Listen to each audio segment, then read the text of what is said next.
Jesus James Angleton, the way you spin that story round. Always sharp, just like a tack when you're tracking the price of the dollar and pound. Ow! But drop the narrative, that thing that you inherited. Your history homos chariot just pulled up outside. Scott, William, Patrick on the scene, they're breaking up the subroutine. Something's crackling in your brain, and K-Ultra make you go insane. Hey, don't you know we're only on the case for a good time, baby? Took a Rhodes pill, now I'm reading these books for a long time, baby.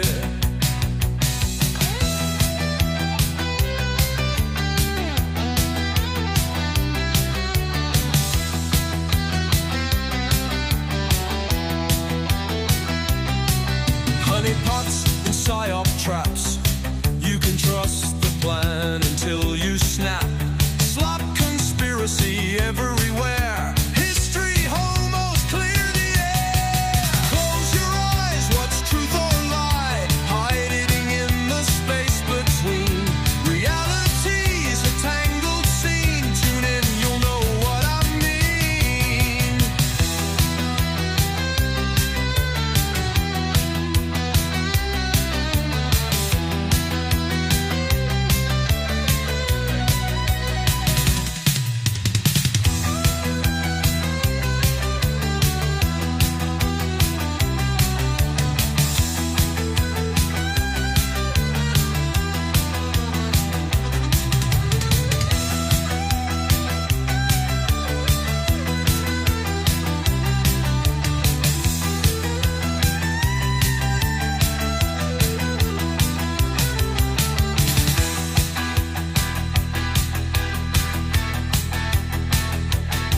Close your eyes, what's truth or lie? Hiding in the space between. Reality's a tangled scene. Tune in, you'll know what I mean.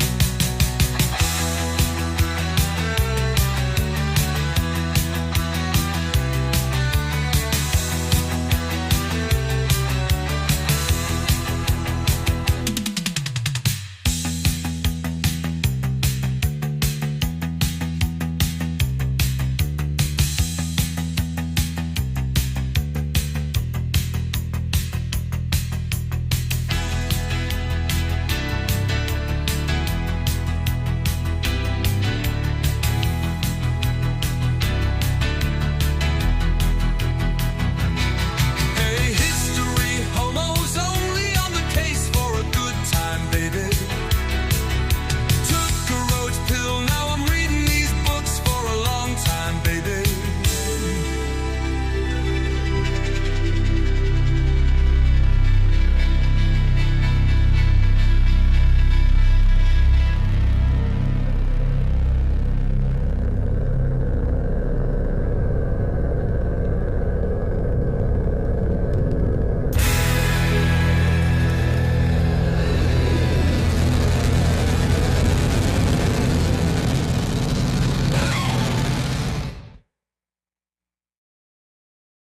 And we're live. Welcome back to the show. Patrick and I this week will be discussing the mob history of Las Vegas. Shalom. Shalom, indeed. Hey, it's shalom time, baby. Yeah. Whatever. Dude, jeepers. Where'd you find this book? Because I threw out this idea. We were spitballing, and I just Did you said it in spit? No, I passing. thought I was gonna shout out to Monica Perez because Sure. she recently had me on to talk about the movie Casino. Mm-hmm. And I had, in researching that, I had been like, oh shit, this has actually got some stuff, moving parts here. I'm interested Oh, yeah. to learn more about. And I think we did come together on this, but like, let's do an episode on Las Vegas Mm-hmm. after we had taped a different episode. But yeah, I said when we taped that of the Monica episode, I said I have an upcoming episode Mm-hmm. in which we talk about the history of Mob New Vegas. Or Mob New Vegas. Yeah. Mob. Fallout Mob New Vegas. Is this old Vegas? What would this be? I don't know, but There's a post Vegas maybe. yeah, well, there's Uh, certainly the one with Death Claws is post Vegas, I would oh say. shit, dude. Yeah. For But those who anyway, don't know, we're talking about a video game that sucked up way too many hours of both of our bright yeah. young youths. Or Young? I don't know about that for me. I was how redundant and retarded a man can be. Dude, I had Godfather on the mind because I enjoyed the Yeah, didn't works you of say you just Francis rewatched it Coppola. recently? I had it on the mind when I brought up Vegas specifically, and then I watched it again the other night. Fell asleep in the middle of it, but that's fine. You know, I still soaked it up. I was still in the room while it was on, so Yeah, something happened there. But I've seen it many times. It's naturally, as you do.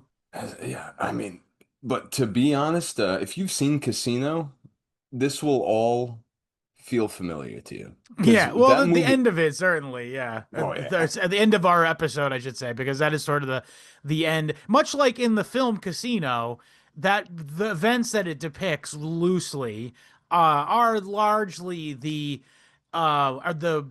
sort of catalyst that led to the handover from like mostly mob hands into different aspects of Zog. yeah. Um, but anyway, so Well, let's go all the way to the beginning here. We got so much going. I also want to before I'll be referring to this fucking drawing that I made. Scott went full skits out at work today. It's not that bad. I just have terrible handwriting, so it doesn't look good. But Oh, you know what? You're right. It was your 15-minute break, and you're entitled to spend it however you like, Scott. Damn it. That amen to that because I was shit out of luck trying to keep all these names straight. I'm making up names as I'm like trying to remember back. I'm like, I have a pretty good handle on it now. Paulie the cleft lip, Yeah, no, don't Luca make up fake Braic. ones. You're gonna get me confused because I have the real ones in very loosely in my head. Uh, Big Tuna is one of the best Big Tuna names. is one. Yes, That's a Big great Tuna is. one. I don't remember what the head of. He's one of the like side crime families he was the Hmm. head of, Yeah. but primarily what we want to start talking about here is and by the way, I also want to say this is that like a lot of this episode is not just like oh yeah, we primarily read this book called Sin City Gangsters by Jeffrey Sussman. Yeah. And I have to say this is that Jeffrey Sussman, I absolutely understand the psychology of this man when he wrote this book 100%. He is a Jewish man, obviously based off his name, and he felt left out of the Scorsese Godfather conversation and was like, Right. I gotta write a book that really tells the real dope on who's really running the mob. Maybe they'll make a movie out of my book. I That could could, see a good one, honestly. yeah. Well, no, it rehashes No. too much from Yeah, Casino. Yeah. that's the joke. Is it's already been maybe they'll finally make a good movie about this. Yeah. Yeah, right, dude. No, it's a great book, I'll be honest. Give him his Yeah, it's a great. Like I'll credit. say this, it's like a great beach read. I am going to be buying this hardcover and giving this to my dad for Father's No or shit. for sorry for his birthday. I guess Very will be the nice. next thing. It's a good one. It's it's not tabloid so much as it is but it's very snappy. It's got a Um, lot of fun anecdotes in it. It's like yeah. anecdote centric, I guess, but Mm.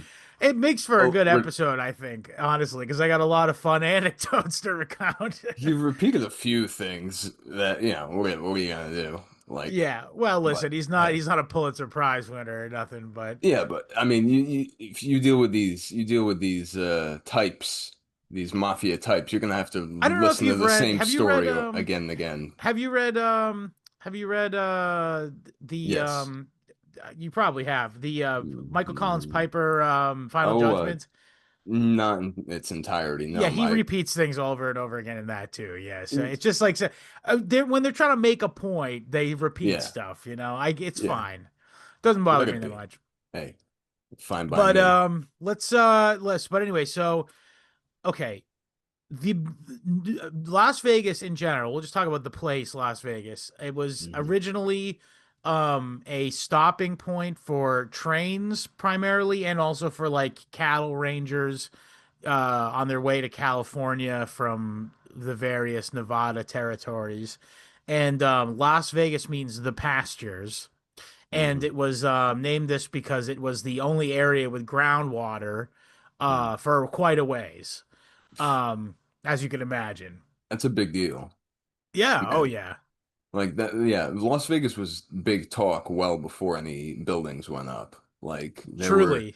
there were like Indians like chewing on their lips and tongues like for 80 Yeah. hours just thinking about the meadows, the pastures. Um, On their way there. Yeah. yeah. And hoping to survive that journey, by the way. Um, yeah, Ugh. it's a Yeah. No, it's a dry heat, Scott. At least it's a little better than what we're going through right now, I think. God forgive us for whatever we did to deserve this. It's not that bad. But regardless, yeah, so that for many, many years in 1901, it's notable here that they decided they were going to be the state in America, in very Protestant America, might I add, Hmm. Hmm. that would allow gambling and drinking and boozing and that kind of shenanigans, chicanery, as Hmm. it were. Um, That's where and the word came from. it started out, and you think like right away the mob gets in there, but no, not quite. It took it Mm. some time. Um, and I think the largely it was like sort of like good old boy networks of like Mm. probably still criminals, but not like the usual suspects, we'll say, No, right. for organized crime. If we're talking turn of the century, the usual suspects are still, off in off Cattle baron they're back in the nephews. boot. Yeah, they're back Yeah. in the boot, like stealing donkeys and Yeah. like what, like Mormons, by the way. Mormons have a huge role in this, by the way, actually. yeah. Yeah. Talk about threatening to stomp on your grapes, the Mormons. Um, Um, but and yeah, and then the other guys, what are their faces? Then there's these Jewish characters who are often, some Eastern European country also stealing donkeys and yeah, but yeah, I mean, tale as shuffling old as cups time, around, folks. doing shit Yeah. like this. Yeah. Well, you're right, but that they ended up coming in the late 30s or in 40s. So, Exactly. but I think the reason why that we okay, this is a little backstory that is not encompassed in the book, but Lucky Luciano was in jail for pimping in the 1930s or late 1930s, early 1940s. He and this had blown up like a pretty big New York consortium of gangsters, which was multi-ethnic Italian and Jewish. And the and Meyer Lansky went to the State Department, actually specifically to Wild Bill Donovan, and Mhm. said, if you would like our assistance in helping you invade Italy, it would be good if you released Lucky Luciano. And he Mm. was given a suspended sentence of some kind. And he went over to Sicily and World War II. We all know the story here. Basically, the mob assisted the Allies in ousting Mussolini and eventually Hitler from controlling Italy.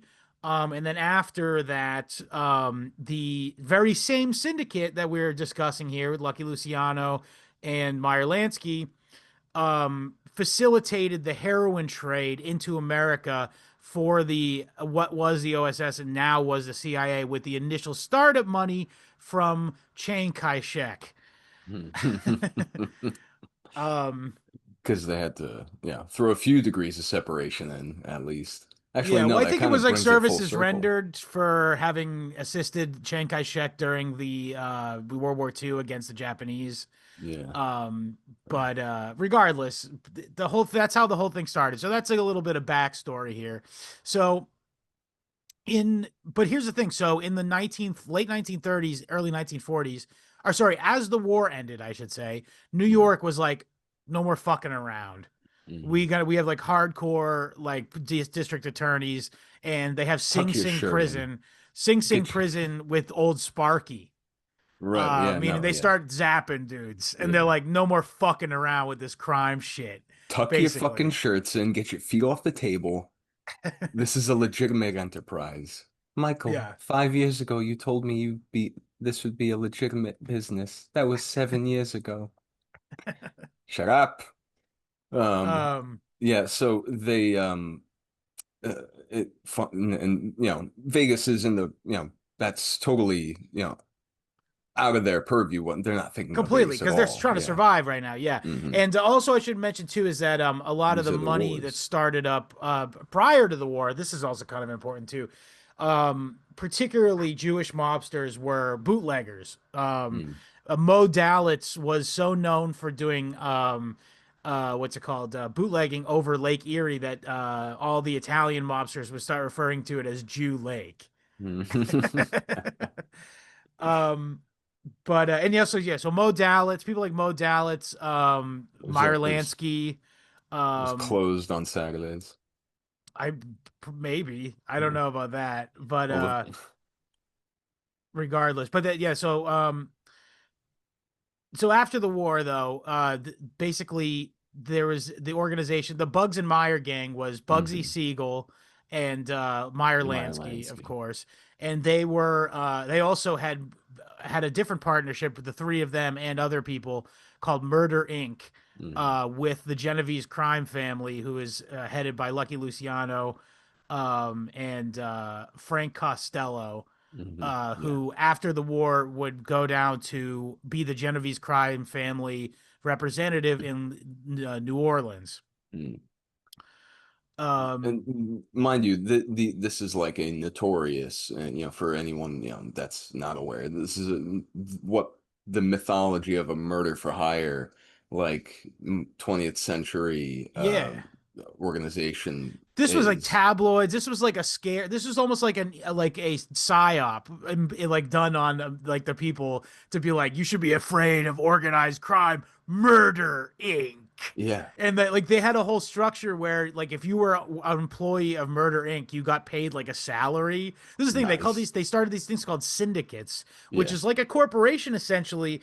So it's like semi legal because there was no like papers being drawn up. It was all just theory. Well, there were papers being drawn up actually, but they were black papers, keep secret papers. You can't like show the authorities or nothing.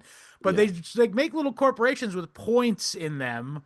Like Mhm. percentages. Like Meyer Lansky owns such and Shares, such a if you will. share, such and Yeah. such amount of shares of Murder Inc. Lucky Mhm. Luciano has this many shares.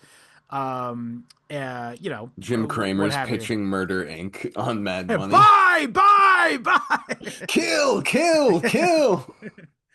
I'm very bullish on Murder Inc. If they keep this momentum up, their third, fourth quarter gonna be out of Very this world. bloody. Yeah. It's gonna be a massacre. Uh, So, yeah, yeah, so and okay, so but they got a salary and then they also got a bonus for each victim as well. So this is like it's exactly cooked up in a fucking publicity fucking office. right. No, absolutely. I mean, it behooves the papers to scandalize this stuff as much as possible because Yes. if they give a Who do you think runs the papers, by the way? yeah right as we come to find later, yeah, a lot of these guys have a lot of investment in news and media, but by no accident, by I mean no coincidence, I mean by Yeah, it's a whatever you total want to call it. Yeah, what is that from fucking Repo Man? It's a something of coincidence or a whatever the fuck it is. The line is oh from an good old axis of whatever confluence of coincidence. Either way, yeah. The whole thing with I mean, it allows the excuse for this kind of crime, going on. The cops aren't inept. They're just these guys are just too good. They're too organized. They're too yeah, and powerful. also they're paying off the Yeah, it's cops. It's not that the irresistible. It's cops. human nature. Yeah. Oh yeah. If and that was much more recognized back then, probably. It's Particularly in definitely the certainly. city sort of landscape where this would primarily be occurring, I would think. Yeah. Yeah. But anyway, so Meyer Lansky leaves New York to not get old Sparkied. And he goes down to Florida and Cuba, where also Modalitz goes to. Uh, Mm. and they invest heavily into the Nacional Casino in Cuba, in Havana, Cuba, and they'd eventually lose that in 1959 to the Hmm. Castro Revolution. Um, but but during this time, also Florida, they got super duper rich. Miami also super duper rich. Miami, I don't think they even that. I think they do they even still have gambling? They might not have it anymore.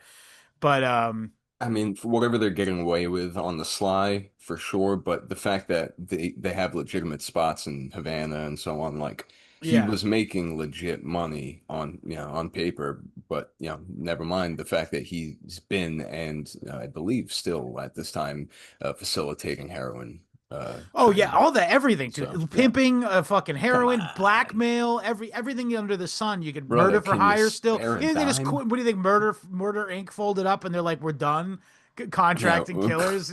we're closing up shop.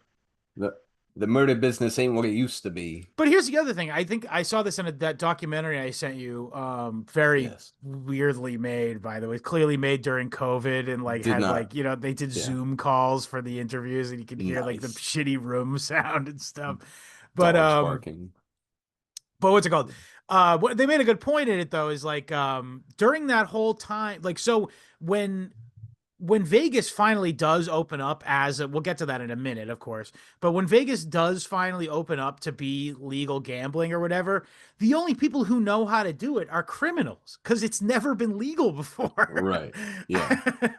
So it's an interesting spot that like the whole Nevada gaming industry is being put in, where they must, by definition, in order to have a successful industry, they must Mhm. turn to gambling, can't turn to criminals, gamblers. Yeah. Um, And I and mean, yeah, the people like Meyer Lansky, who ended up having a hand in literally every casino while he was alive. He had points in every single casino. That's amazing. Meyer Lansky always made money for his investors, for his partners. What was it? His bosses? Yeah. What Um, bosses? Who's no, that? Hyman Roth. Jehovah? No, it's a Hyman Roth. Oh yeah, yeah. He always made money for his partners. It's like, Meyer Lansky did Hyman Roth is skated, based on dude. Meyer Lansky. Yeah. Yeah. Oh yeah. I think this I has to assume that the State Department had something to do with that later in life, because there was in the book even talks about this, is like when they finally went after him in like the 70s and shit, he was like, "Oh geez, I'm too sick to go to the court." And they just like let him off. They basically left him alone. I think he did go to Israel for a while to like let the heat die down for a Yeah. while for like statutes of limitations and stuff. It's a But dry heat in Israel. It's a night. I mean, you go no matter where it is, it's a desert, bro. It's so funny to think he's just in his house like do do do do do. I'm so rich and getting away with it. And killing Knock on the Kennedy. knock knock on the door. Who is it? It's the police, Mr. Lansky. Oh, be right. Oh, I'm sorry, I fell down. Thank goodness you're here. I'm on the floor. Please come in. Yeah, well, I I mean, they parodied this a little bit in of course in The Sopranos. Uncle Junior is pretending to be too sick to go to court, and that's clearly like a reference to this. Obviously, Meyer Lansky did it first, and then that other guy who I think got the idea from Meyer Lansky, who pretended to be senile, and I guess they probably more pointedly base that on that. But the point is that he came up with it first. But anyway, so Benjamin Siegel, he's a huge important character because he was the first guy from the East Coast who had like this legitimate expertise on gambling that went to the West Coast. Mhm. And he went to specifically LA, uh, and he contacted local like slum lord, like low level gangsters. Mickey Cohen, who is an ex boxer, and also Jack Dragna is the Italian guy's name, and they created a new organization under the Siegel umbrella, essentially. And this is what I'm saying. So what I'm getting at here is like this myth or this like idea that like that's Scorsese specific movies, specifically Scorsese movies have Looking at pushed. you, Like Scorsese. specific, I don't even think it's in The Godfather really. Like they don't mention this What? like Italians only lore in The Godfather Uh, really. does it come up much in Scorsese? It comes Even up definitely in Goodfellas because it was between the Italians. It was real greaseball shit. It's like there was yeah, fucking. you're right. But The Godfather definitely. Well, Hagen was a Mick, but That's what they I'm saying. like He was basically the consigli. He was a consigliere of it. Come on. yeah. And then the second movie, he was going to be Don in the stead of Michael. That's what I'm saying. It's just because Scorsese added this piece of trivia to the lore, basically. But the idea that it's just an Italian thing is completely fictional.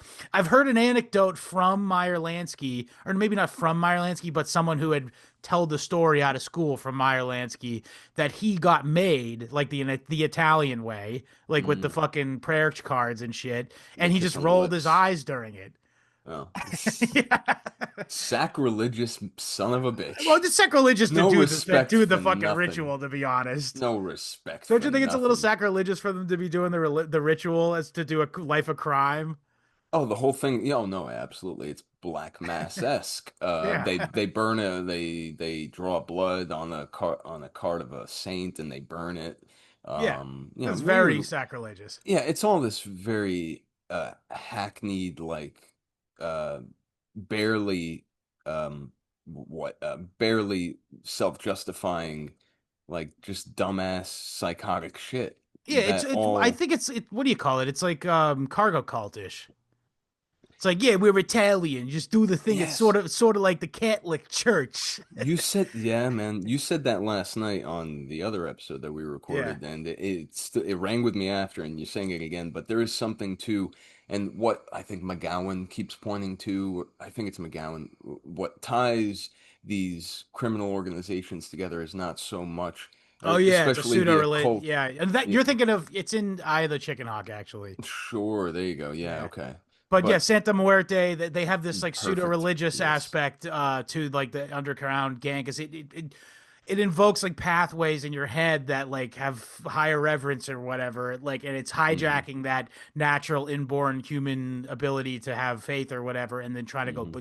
but for criminal organizations. And fear of what can happen to you after in the afterlife, which, Yeah. there's nothing scarier than someone who does believe in something, Yeah, Uh, that's true. Yeah. so, but the Goombas not so much, it's kind of Yeah, I think they're doing a cargo it's cult very kind of thing. Christmas, Yeah. Easter type, Yeah. Yeah. yeah, Yeah.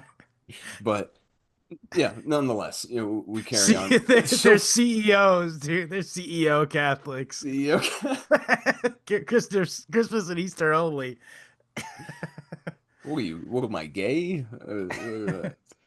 Listen, the fact that Lansky rolls his eyes during it, just that gives it up right there, man. Like, which ironically No, I gets think me. he didn't let them know he was rolling his eyes. He was Sure, going sure. like Oh, yeah. like After the fact, you wouldn't believe yeah what these guys do. It's very yeah silly. yeah. They turn the lights down. They put a tape in of Yeah, I like. don't know. I'd like to know what it is. But anyway, so regardless, their form. What I'm trying to get here at is this idea that it's just an Italian thing is fictional. It's from movies, and it just conceals the fact that it's really based around the government allowing it to all to occur somewhat to a Hmm. degree, Yes. enough. And then also look like they're doing something about it and try to catch them when they're slipping, get lower level people. But look, all the Hmm. top fucking guys, they end up living. Well, yeah. Lansky, Dalitz did okay. Yeah, he died of Siegel. some kind of cancer. Yeah, Siegel fucked over his buddies though. Siegel caught one, a few. Yeah. Oh, Well, hey, um, we're getting right to that now. So let's just do yeah. like so. Okay, so he's a California guy. He gets Mickey Cohen. He basically goes, okay, you're a part of fucking. And they start this new thing called the National Crime Syndicate, which is what this picture is of, by the LLC way. The National Crime Syndicate is basically this picture. Incorporated. So it's Meyer Lansky, Lucky Luciano, the Chicago outfit, so the Genovese family, not just Lucky Luciano, but the Genovese family, the Chicago outfit, the Midwest, which is also the Midwest families, which are all subsidiary of the Chicago outfit.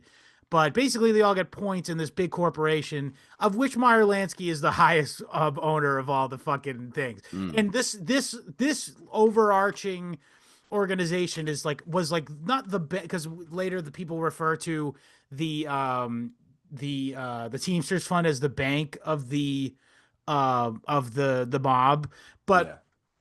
the National Crime Syndicate is basically like the chairman of the board. Like they voted on things literally when they were Mhm. deciding what they were going to do with Bugsy Siegel for having ripped off a shitload of money and send it to an offshore bank that isn't going to Israel. Um, they kill him. They killed him, and Meyer Yeah. Lansky vetoed it twice by not voting Mhm. against all the other guys who are supposed to be like at war. Like their low level guys are occasionally at war too. By the way, Go. It's so funny how seem to self-organize in this fashion where like we will, when I know what you antipathies meant. when antipathies reach a critical mass, and you're like literally sending people to go kill each other, and just lives to be destroyed and upended forever, but you're sitting in the room with the same guy, like they will at the UN. What is this, Yeah, the fucking UN now? yeah. Yeah, there's that Rest story. in There's peace, that Johnny story. Mo Sack. Dalitz was at the casino at one of the I think the Desert Inn, and not Sam Giancana, but Roselli shows up to sort of be like, guys, what the fuck? Whatever thing you pissed off. You said disrespected some Italian guy who we sent here a couple weeks ago, and Mo Dalitz had surreptitiously called the fucking paid off sheriff to come and Hmm. drag him out. Yeah, And yeah, meanwhile, but they were sitting there and having lunch together a minute ago, discussing yeah. business, air quotes. Hmm. And Hmm. this dude just and he knows what happened. The Hmm. Johnny Roselli knows why they did that to get him out of his fucking face. And you're Hmm. right, it is like this weird hostility slash friendliness, you know? Was a lot very performative, very like mimetic in its like tete-a-tete approach. Like, Yeah, I oh, think he you're did onto that. something with that. Yeah. It's the whole nature of the thing. Like they did this, well, we'll do that and then some. And we'll see if they call our bluff. But um the fact that was that Sheriff Lamb, Thomas Lamb, by the way, that went and dragged Potentially, him out. yes. I Yeah. believe so. Who he pops up here and there. So Yeah, he was a J Mob friendly. Because right. as he ends up getting into a feud with Sinatra later, and because Sinatra fucked with Carl Cohen. Listen, I if I was ever on anybody's side at any point in this book, it was probably Carl Cohen's Carl side Cohen seemed all when right for a Jewish mobster. He was when in you the put him right in this dispute. up against a disgruntled and piss drunk Frank Sinatra Yeah, on which his is well, by the second. way, when is he not? I mean, yeah. When is he not? When he's When uh he's senile. yeah, there you go. Um yeah, no, he what was he on his like second uh like total bankrupt, like his second You said comeback decline. because he was bankrupt. Yeah, exactly. Yeah, Yeah, but do there you ever probably see that? wasn't I'm sure a you comeback. haven't, but there was this sketch from Howard Stern a long time ago when Billy Mm, West was on it, and mm, Billy West did a really good old Sinatra, and nice. he did like a bit where it was like the best of Sinatra 1983, and it's like Billy West doing his impression of Sinatra, and he's going like, and the lady is a shoe. Get it because he's senile, he forgot all the lyrics and shit. Oh shit, that's funny. Oh my goodness. Strangers in my house. Something like that, yeah. But it's a pretty funny bit if you want to pull that up It's sometime. very Billy funny. West, very, very funny, a very funny impressionist and Yeah. comedian. Yes, Um, yes. I like his but work in the Futurama. Um, yeah, he's pretty good in that, I guess. yeah. But okay, so Bugsy Siegel. Here's the thing with Vegas. The way the mob got into Vegas was actually by buying into having. So they went over to LA. They One of the things they often do is they'll get involved in labor disputes. And in your surprise, one of the first labor disputes that they settled for cash was they were on the behalf of the studios The studio. squashing the movie studios, squashing actor unionization efforts. Interesting. Whoops. Interesting. Yeah, very And they interesting. made money doing that, of course, doing illegal, racketeering and gambling, that sort of thing. And they raised all this money to buy something called a racing wire, Yes, meaning it yes. is like a telegram service, sort of like a news wire, Hmm. like Reuters or whatever, but it's for the results of various horse and dog races nationwide. Big deal. Very big Big, deal. big deal. Yeah. I think they probably The expanded into sports in general, the sports wire, like so that they'd get like the baseball, football, et sure. cetera, sports scores or whatever. So it'd be up to the minute service that they would. The way this would work was various bookies, both legal and illegal, would pay upwards of $1,000 a week in oldie time money.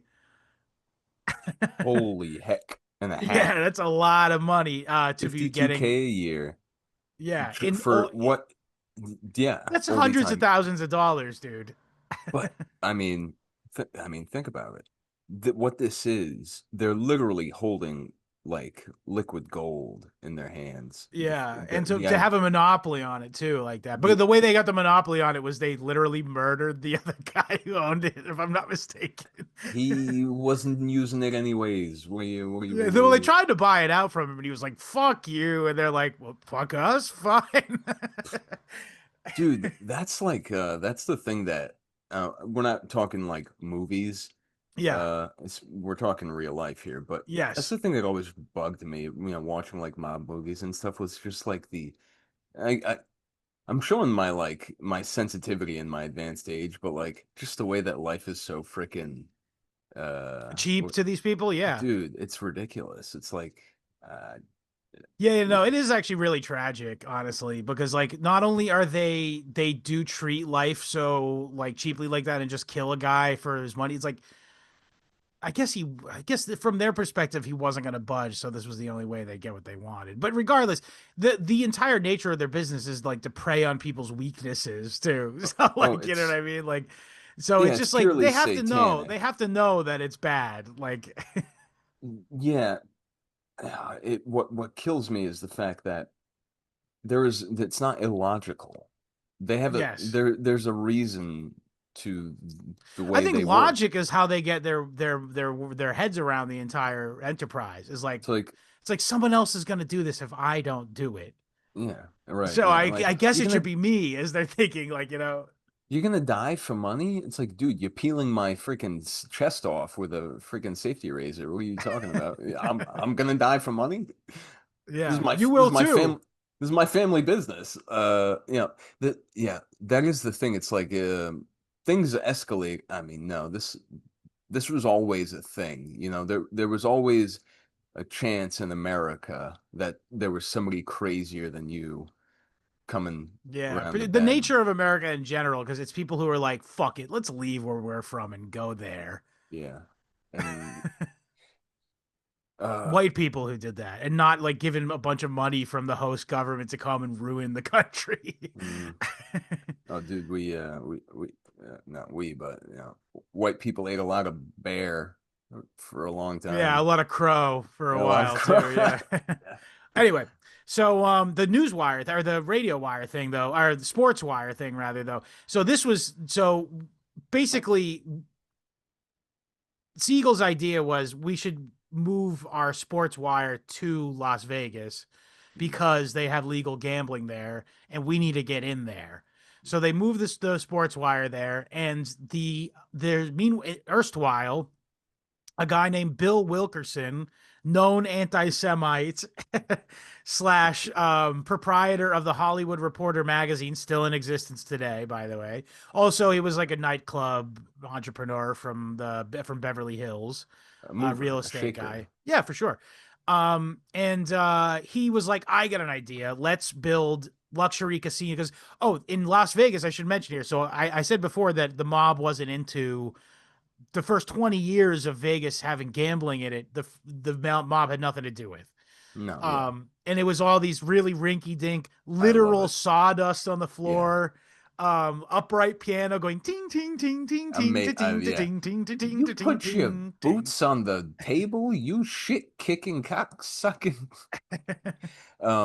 Yeah, I love that. The fact that before the Jumbas moved in, as you put it, Yeah, before the yeah, show, the Jumbas, it was just what it had always been, which was yeah. saloon. Shit kickers. Yeah, our idea of of casinos in Vegas now comes from abroad. In fact, Yeah, the Monte Carlo. Yeah, yeah, yeah, this elite aspect to the casino was something that they were trying to replicate from, Europe. Switzerland and so on. So Yeah, they Monte had a Carlo, like that little tiny kingdom that yeah. that's outside of France Um, and so Switzerland. right. Now yeah, now they gotta get all the shit heels out. But they don't. They actually just outcompeted them. Reality. Yeah. And also it didn't quite go away. There was always a few a few places that still had that like aesthetic, but Mm, by and large, it went from sawdust on the floor to carpeted, nice floors. Though you're right, they did sort of get got all these people to get with the times enough that yeah. a guy from New Jersey might be like, "Hey, we're going to Vegas with the boys to cheat Hmm. on our wives No. and fucking throw a 300 all $300 I made this year down the toilet." I'm gonna have a heart attack. Oh, But yeah, that's what they wanted to appeal to, not just shit kickers, yeah. So No, Bugs. So Bill that's Wilkerson so comes up with funny. the idea. Let's do it, and it's becomes expensive because it's I know, surprise, surprise. It's difficult to build things out in the desert. First of all, Yeah. you got to bring it out there. 2 hours from LA. It is worth mentioning though that Las Vegas is like uniquely positioned to be like the playground of LA Mm, because it is like sure. 2 hours from Los Angeles, like Right. proper. And that's less than 2 hours from The, civilization, right. Yeah. Yes. Yeah. So, but it's So, over the state line just barely in order to right. be in under new jurisdiction or whatever. So that's it's kind of a nice Goldilocks zone of vice It's well, yeah, essentially. yeah. It's well situated. I do believe it like initially was planted there to be outside because technically Las Vegas, the strip that we know it now, is technically a place called Paradise. Yeah. And in Las Vegas was like a small town, yeah, right. And then the road, the Highway 13, I believe, if I'm not mistaken, mm, was it's unincorporated land that's known as Paradise. But yeah, it's mhm, unincorporated Clark County mhm, area, which was incorporated later into the uh greater Las Vegas superstructure, I guess. But it right. was all But new they put it construction outside of what the town was. Yeah. yeah, but they put it over there to like keep it out of the way. But Sure. it's super. Yeah, it got around the current laws in the Yeah. town. But it is this an oasis and out in the middle of the desert. But it turns out to be you're just looking for a glass of water. It turns out to be several Gomorrah. rungs of hell. Yeah. Yeah. Oh man. But yeah, so they Bill Wilkerson runs out of money and he has nowhere to go to. He's anti-Semitic, but he goes, well, shit. These mobster guys, they can't be so bad, right? They know how to gamble. I'm trying to build a casino, aren't I? And he gets Oh, a he's large loan from Benjamin Siegel, Benjamin Bugsy Siegel. By the way, named Bugsy by the press. And also I should mention yeah that 99% of these names that go to these mobsters are not like ever referred to like as like what these guys, self-referential. they're never Yeah. self-referential. Like this dude would be fucking pissed if you called him Bugsy. Yeah. He wanted to be Mr. Benjamin Siegel. Yeah. Siegel Bomb, by the way, is his real name. Um Siegelbaum. Yeah, you don't call George Babyface Nelson Yeah, don't call Babyface him Nelson. babyface. Yeah, but it comes from the expression, which is kind of odd. I don't know where the term originated from, but he's mad as a bed bug, Bugsy. Yeah, are bed bugs known as being mad, like crazy? Yeah, you ever sit down and talk to him? This is what I mean, Yeah, Scott. they You got ever to. They just have some like, issues. Yeah, yeah, no, when you really get down to it, there's a reason why they they want act to this bite way. you all the time. Yeah, it's Yeah. abuse. DID. Yeah.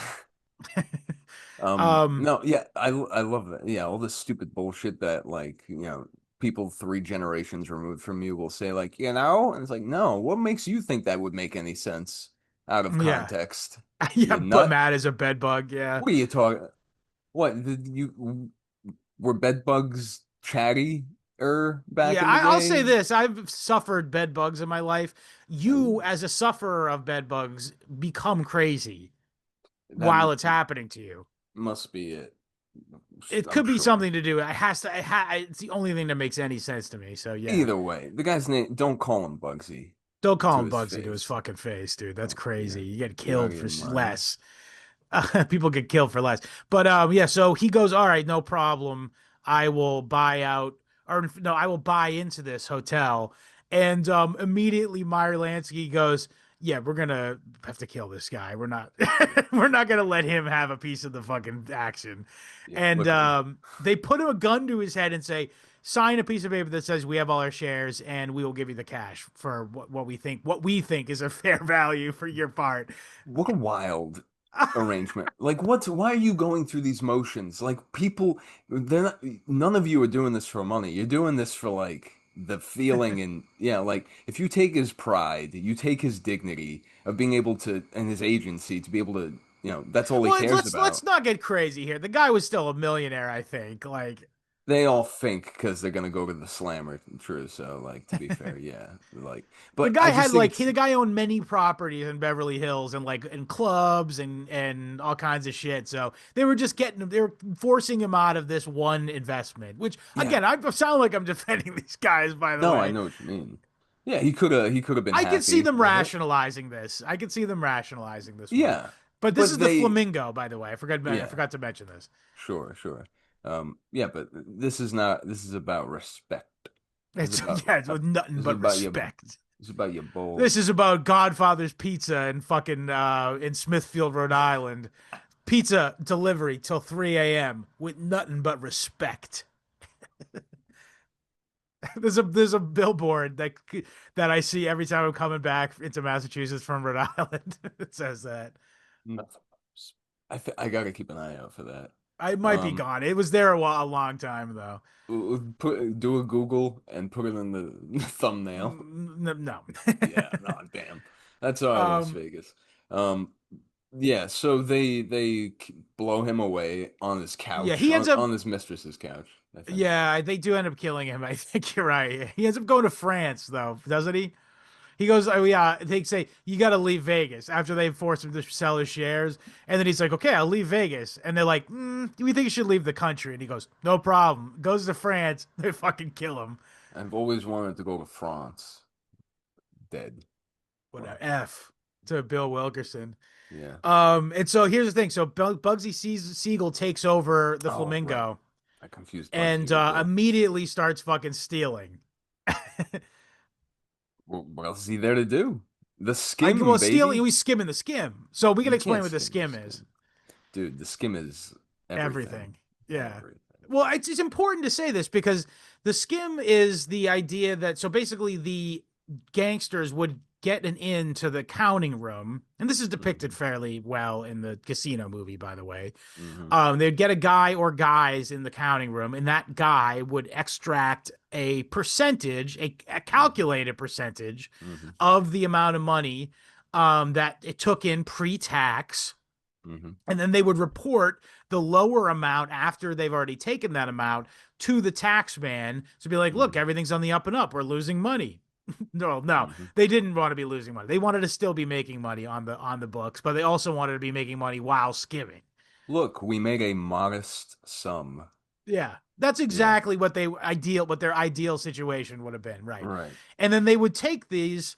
So again, I mentioned before, syndicates is an important term here. So it was like a corporation essentially, but it's all closed books. Yeah.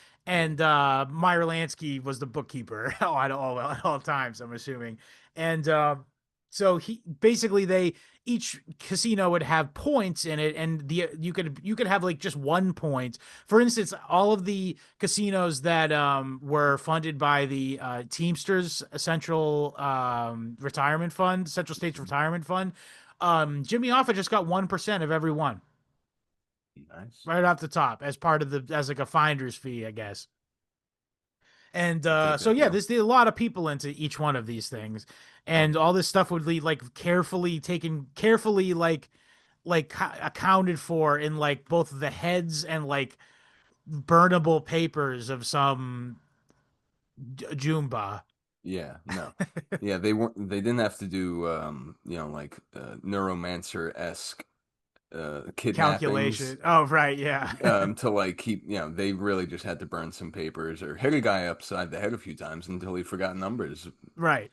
Look, Great he can't point. even, Yeah. yeah, he can only count from 3 to 6 and then from 9 to 13. So that's all he's got You left. could just forget about any sort of bookkeeping capacity. Yeah, But yeah, he so only knows vowels. yeah, so that's how it worked, and it's important that we explain this because a lot of people will go like, "Oh man, the old." Like my father-in-law says this shit all the time, like, "Oh, back when I was a young man, I used to go to Vegas, and like you could just pay $5 for like all you can eat steak and eggs or whatever," Man, and in Las Vegas, I don't know what to explain why. I'll tell you why. Because there was the way that money was being made was the fucking skim. That's yeah, where the money Skip. was happening. And it was a small group of owners, not a gigantic corporation. Small Hmm. group of owners. They were satisfied with getting a couple fucking $100,000 a week. Hmm. On top, because if they were making millions, $6 million, I know it seems high, $6 million a week. Each guy taking home $80,000 a week. Hmm. For their They're gonna simple, they're not gonna fucking complain. Yeah. and yeah, these are simple men. They have simple pleasures And it's all until, cash. It's a cash business. So it's easy for them to take that money and then invest it into legitimate businesses they can draw a paycheck off of, and then they can have somebody report to the IRS and nobody gives them fucking guff. and half of their time they spend gambling anyways in their casinos that they'd I never mean, pay it's back. true, yeah. And it's so like this weird Ouroboros like snake eating its own shit type deal. Um, what's funny is that yeah, everything goes fine until you marry a showgirl, I guess. Yeah, I guess. Oh boy. But okay, a little more to cover here though. But oh So, yeah, but so basically when all these things got corporatized, and we'll talk about the corporatization later because it's oh, it's not what you think it is. it's a slow Um, creep. It's not what you think it is though, because like they act like it went from the mob to like General Electric owning it, and it's not what Hmm. happened. um, but when they switched to that model, they first tried to go with, and we'll talk a little bit more about this later, but they tried to go with like the family entertainment route. It didn't work. Um, and then after that, they were like, okay, well, what we'll do is we'll just make everything bougie and Hmm. charge a shitload for everything. And that's how we'll make as much money as, per capita as we were making from the skim era, you know? Hmm. Right. Yeah, because if they were willing to lose money back then, why not? They're Now, willing to lose money on everything but the gambling yeah. because the interested parties were getting cash money out of it Mhm. in the form of the skim. Right. But as those interests wane in importance, They're just um, not possible anymore due to like yeah, advanced accounting, I think, too, is a big yeah. part of it. So this hyperinflation of steak buffets in Vegas has to do with the fact that the hard money is necessary now. Yeah, I think The age of there is a level of monetary policy at play for this situation as well. Like too many records. The yeah, skim is true. over, baby. That too, but I was just gonna say, like, you'd be really shocked to see like what they charge for like a buffet at the fucking at in Vegas these days. Take a Uh, guess. All you what can eat like buffet with like gourmet like lobster tail and steak and shit. How much you think it would be? Keeping in mind, I did just say that my father-in-law used to brag about being able to get like $7 all you could eat steak and fucking eggs. what is it like $25, Brother, $89. times 10. Wait, whoa, hold on. Meyer Lansky here, all right? But Yeah, let me I'm break not out my joking. It's like handy literally like dandy 180 bucks a person to do it. Yeah, to eat all I can. yeah. I could do that for $7 at I don't know home, that you could do well. Oh yeah, all you can eat. That's like four brother. crackers and a fucking pile of dust. Brother, I'll take a bite out of one of these books right now if you put me in the spot. Um, yeah, but that's absurd. It is absurd. But this my point being is you can see the stark difference in why. Oh yeah, right. No, absolutely. Um okay, They so they can't get away with it anymore. But it seems to be like someone's getting away with something, and it's in a much more arcane uh way, yeah, I don't which know I'm what the deal is. I mean, I guess no, they are just making a lot of money because I think there's like this mythology there where it's like you can go and nothing will follow you back, but like your bills, like when you run things on credit, it does follow you oh, of back. course, yeah. And like by the way, I don't know, I don't want to sound racist or anything, but have you like seen a video of Vegas lately? Uh, no, but I'm seeing it now in my It's imagination, just like and black people blowing money they don't have. nice. Hey, And by the way, I think it's a crime what they're doing to those black people. I think it's wrong what Vegas is doing to those black people. Las Vegas, leave those black people alone. They don't got money to be doing none of that. Um, uh, yeah, they can't be spending $18 on what A fucking yeah, a Coors Light, keychain. yeah, or yeah, I Oh, don't know what that jeez. Henny or Oh whatever the no, Henny Icy. dude. Oh, yeah, that's locked up. But yeah, that's the Um, other thing. They have like the way it is now. It's like it's all like Gucci stores and like stuff like that. uh, It's like they know what yeah. their clientele is what I'm getting at here. I was in Vegas once a few years ago, and that was pretty much. It felt like I've been to like Yeah, Six how old were you? Flags and shit. I was in my early 20s. What was the purpose? Uh, was it visiting family. We were like passing through the state, so we make a day of it. Oh, cool. Yeah, yeah, Yeah, sure, sure. yeah. Fam So, situation though. oh yeah, no, Understand. I wasn't there. Like on a mission from hell. Yeah. Like most, yeah. But even then, I left with a horrible taste in my mouth. I was like, this place sucks on I ice. went when I was 7 years old, and it was also sort of Perfect like a time. well, it was 1997, so there was in the time period where they were courting children. Or Okay. family visitors actually, Yeah. and there Circus were some cool Circus was things. gone. Circus was there actually. Yeah. Okay. Good. Yeah, Circus. I believe we did go to Circus, but yeah, basically like one like my grandparents wanted to gamble a little, and my mom's not interested in gambling, so she and I did like family sort of oriented Mm. attendant things, and we were on our way out to the West Coast where my uncle and his family actually I think he didn't have a family yet, but we were out going to see them and we landed in Vegas and drove to San Diego where my uncle at the time was living. I don't know where he is now. Mm. Um, but we made a little thing of it. We stayed a couple nights in Vegas, and my biggest memory of it actually was seeing The Fly, the David Ooh. Cronenberg Fly. On the big screen? No, it was in our room, Oh, okay. in our All right. hotel That's room. sick. Okay. I mean, well, that's horrifying.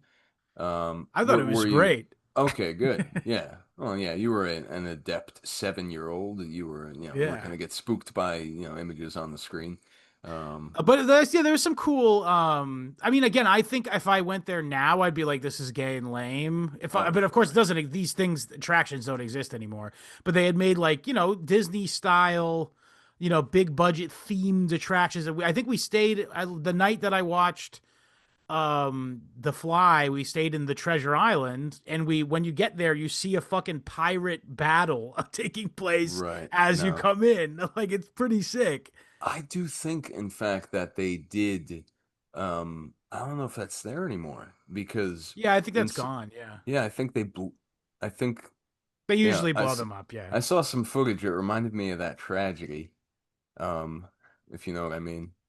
They They haven't were blown that demol one up yet. Yeah, well, they were demolishing all these casinos, and it's just amazing how many they've had to blow up and start The, from scratch. They're very those ones were all really little though. That's the thing. Yeah, Like yeah, those were the yeah. ones that like Meyer Lansky and shit were building. These little Hmm. ass rooms that have like literally only 1,000 rooms or maybe only like 600 rooms in it. Hmm. And Hmm. it really was just a casino, not so much a like big resort. Like Hmm. we'll talk about it later, but Steve Wynn was the guy who came up with the idea to make it like massive, like with hundreds and hundreds and hundreds of rooms, but or thousands and thousands of rooms or whatever.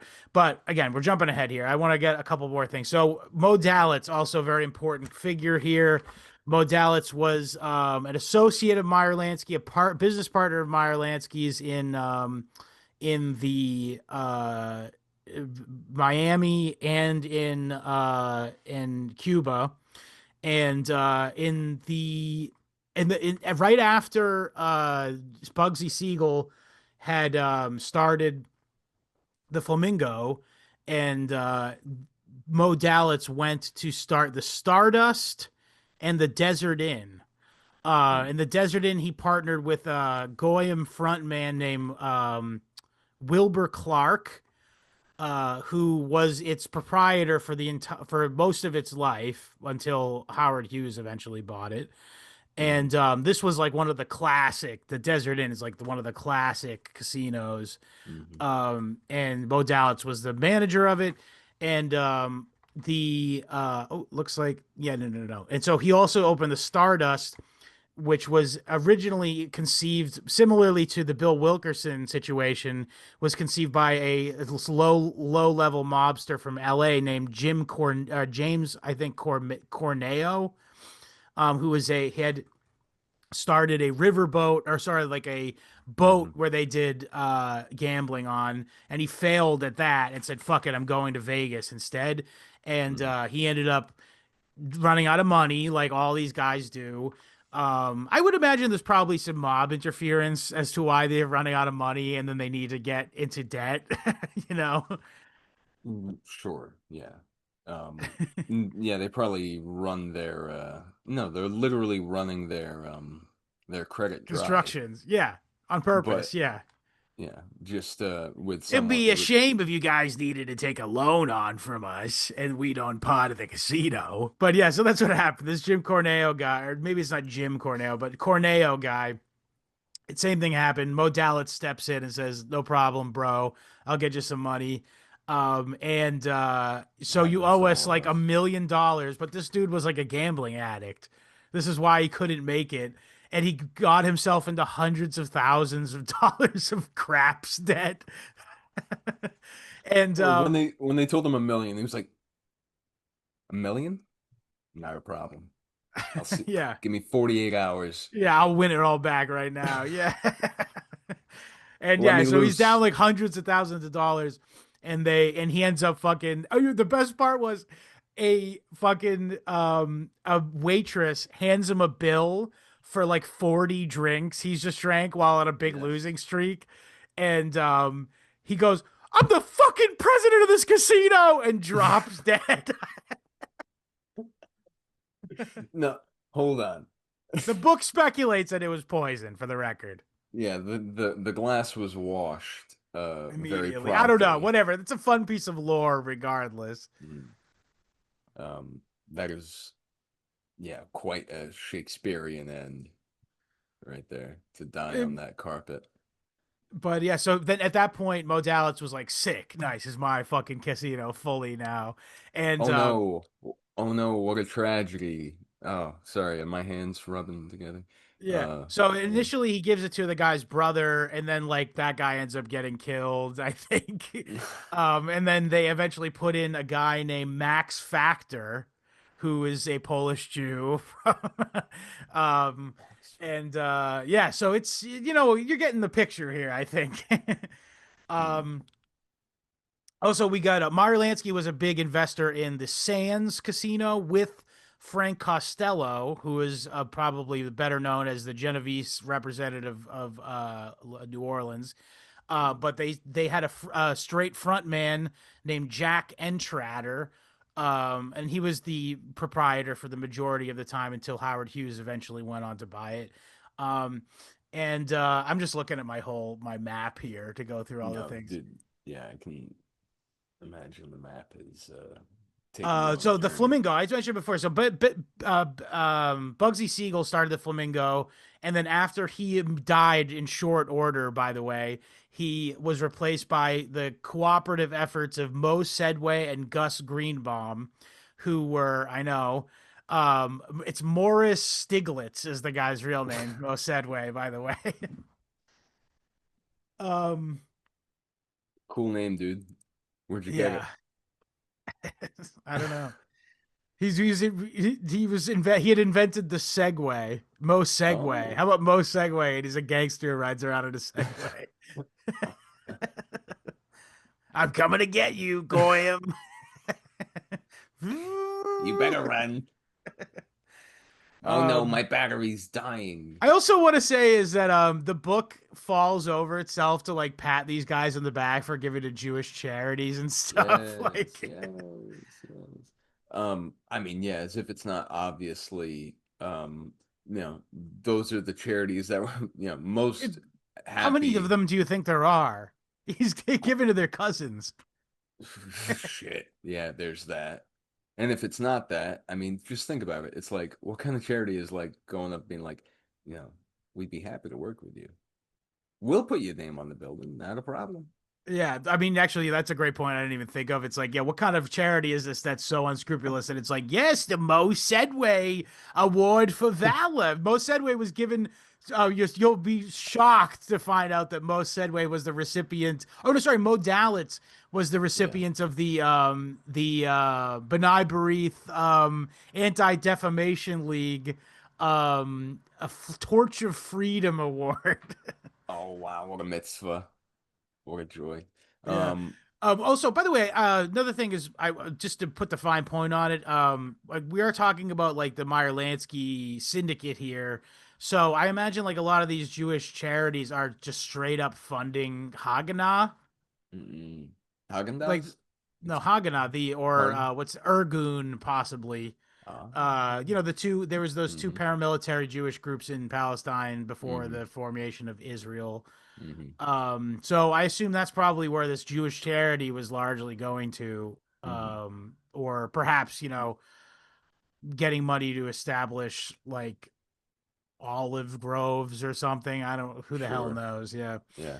Um, But it whatever happens in America, in Vegas, or in Israel, uh, the skim don't stop they don't. because those donations never stop. Even poor Sinatra, old Blue Eyes has to cough one Yeah, up. that's right. So the book is for some. The book has this really interesting relationship with Frank Sinatra because on one hand, clearly the author and I, by the way, agree with him that he sucks. Fuck Frank Sinatra. I dig it. Uh, Goy's way. No, I don't know. I did All it right. highway. All right. Chaim um, way. but yeah, Um, so he apparently was a major Israel donator, and he went to Israel and performed there and donated his pay to them. What did they get on him? Let me it's just so read the quote. good. I have all these screenshots from the book. Good, dude. What did they get on Sinatra? Well, I I mean, mean, I can't even imagine. dude, the shit that was in this book that, might as well be handling him with oven mitts. Uh, it's not that scandalous. He's just a dickhead, but you and I both were like, "Oh, this guy sucks, dude." Yeah, just But picking a fight with everybody. Like yeah, oh, though he he's beat up. He got into a thing because his ex girlfriend got married. oh, What a scumbag. So his ex-girlfriend got married to like just some local cop and he just saw them out and he goes, "Hey asshole." And just tries to punch the guy who's going out with his do you ex-girlfriend. know who I am? Yeah, and the guy kicks the shit out of him It's because so I'm assuming funny. Sinatra's a pussy. Well, Sinatra will not put his drink down, so he's like throwing a punch with this drink Yeah. still in his hand, falling all over himself. That's a very funny image. Um, uh, But here we go. Here's the quote I wanted to pull up. He was a man. This is Frank Sinatra. He was a man of extraordinary contradictions. He could be a generous friend or a violent or and unforgiving enemy. He could tip a stagehand 500 and a bellhop 200. After performing in Israel, he donated his fee to an Israeli charity. Mm. Why? It was a mitzvah. It was he he he insisted, Scott. We didn't even have to ask him. It's like almost like he knew he should. Yeah, so this Carl Cohen guy had cut him off from free chips while doing a stint at the Sands. Hmm. And it says here, Ed Walters, a pit boss at the Sands, said, "You didn't fight Carl Cohen. There was a couple of guys that got on the wrong side of him who were never seen again. He had no Yeah. fear of Frank Sinatra, whom he knew to be a hothead and nothing like a fighter." Um, Tony Napoli told me that Sinatra called Jimmy Knapp, Tony's father, to complain about Carl Cohen. He wanted something done. Jimmy Knapp told Sinatra that Carl Cohen is untouchable. He's one of us. You're an Mm. entertainer. Look who signs your checks. Carl Cohen, by the way, is the person who signs his checks. Oof. Yeah, well. It doesn't matter how much we pay you. You're just an entertainer, a nice amenity for the guests. Nothing more. Yeah. Bro, they put fucking Yeah. just some no-name Jewish mobster is just absolutely put Sinatra in his damn place. Which, good. Good. I know, fuck Sinatra. Yeah. Yes. Yeah. No, absolutely. You're a He punched this dude in the face like up out of nowhere. And the gets guy pulls a gun on him, yeah, obviously, and sure. says, "I'm gonna fucking shoot you if you'll stop fucking hitting me right now, you guinea fuck." Literally verbatim. and Oh yeah. he gets off. He's oh the then Sinatra calls him, "Stop pointing the gun at me, you crazy Hebe." And that they separate them. And then Yes. yeah, so but by the way, the cops come and arrest Carl Cohen. Of course. Well, he Of had a course. gun, so you're not supposed to pull Yeah. a gun in public. Yeah. But I mean, yeah, he does seem to be the he was aggressor released here. on his own recognizance and not charged with anything, though. Talk about a pissant. If anybody was a pissant, it's freaking Sinatra, Sinatra, who yeah. has to well, the fact that his connection to a lot of these guys was he was on his first decline in the early 50s. Hmm. He had to, he had to get a second win put out under him. Yeah. He's getting paid like a few $100 to sing at nowhere clubs all across the Yeah, the country. fucking Viper Room. Nice. No, at the Brown Derby. Sinatra all weekend long at the Brown Derby. But yeah, Uh, so he gets like this new revitalized career because basically like the equivalent of boomers, not actual boomers. Boomers were into Elvis, but the equivalent of that time's boomers were like, "Hey, Frank Sinatra, I love that guy. I want to go gamble near Frank Sinatra," and it I'm was gonna a be like fucking Frank. huge draw. It was a huge draw for the idea because this guy was a fucking alcoholic, degenerate gambler. Hey, So after the honey, show, look at me. I'm Frank Sinatra. I don't think he might Whoa. get pissed with that. But yeah, so We but told after him. the show, he would go out and just get trashed and fucking blow all his money that he made Yes. doing the thing. And Yes. all Get people these fired. rich guys would be like, "Hey, this is the fucking greatest night of my life. I'm gonna sell all my fucking kids and gamble more, I'm gonna burn down my house and collect all the insurance so I can gamble more with Sinatra." I'm gonna stop eating. I'm gonna eat my shoes so I can put my money on the table. Yeah, so also the other thing is Frank Sinatra was frontman for several casinos for Sam Giancana primarily Yeah. of the Chicago outfit. Yeah. Now Also the that's other yeah, yeah, so go ahead, go ahead, go ahead. I was just gonna say the other thing was he tried to tell Sam Giancana like, "Hey, I'll be the middleman between you and the Kennedys, and we'll stop this whole Robert F. Kennedy going after the mob thing." Hmm. And he ended up fucking it up because he just couldn't not fuck women. If I'm not mistaken, isn't that Dumbass. what happens? He ended up fucking someone's girlfriend who was also Kennedy's like mistress or something, and I the whole thing blew up.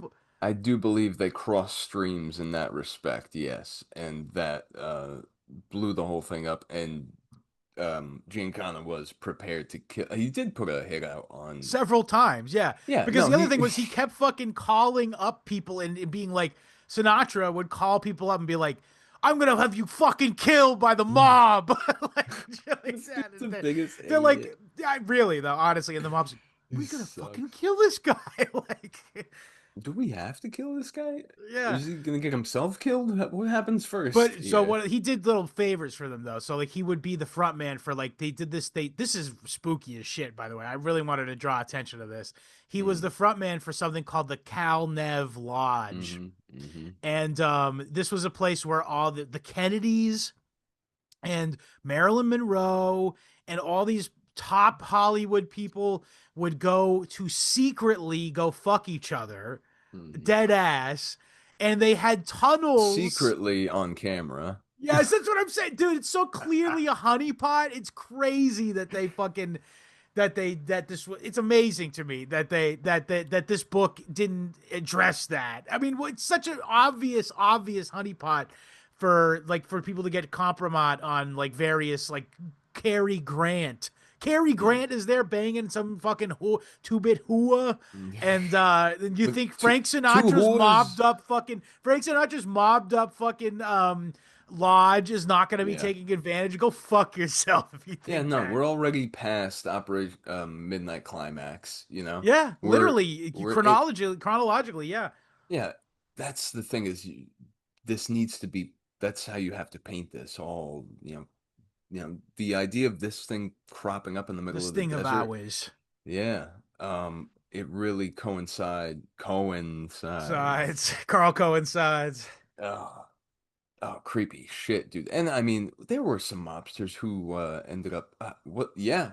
No, no, he's later, but Bulger was Bulger, yeah, MK'd. yep. I wonder if there were any I others. think there's definitely some other confirmed ones actually. Now that I'm thinking about it, I just can't remember off the top of my head. It's not one of those things I just keep on the back burner. But yeah, for sure, This there's definitely there's overlap here. And besides, it's like we get appearances from fucking people like Roy Cohn gets a mention yes. in this book. Like Roy Cohn's doing the same shit, but he's going for different clientele. You know, Yes. it's all the same fucking op, and it's all doing the same thing, which is it's all a Zionism slash world intelligence, global intelligence for like the Atlantis, as Dugan would call them, but like the Anglo-American slash Israeli triad. Yeah, yeah, That's it's yeah. the whole thing. It's all compromise in order to furtherance that whole project. Um, and yeah, Yeah. this is just the criminal arm of it. I mean, there's a book, I don't remember who wrote it. It's some guy who did, maybe it's like Guido Preparata or whatever, but like Mm.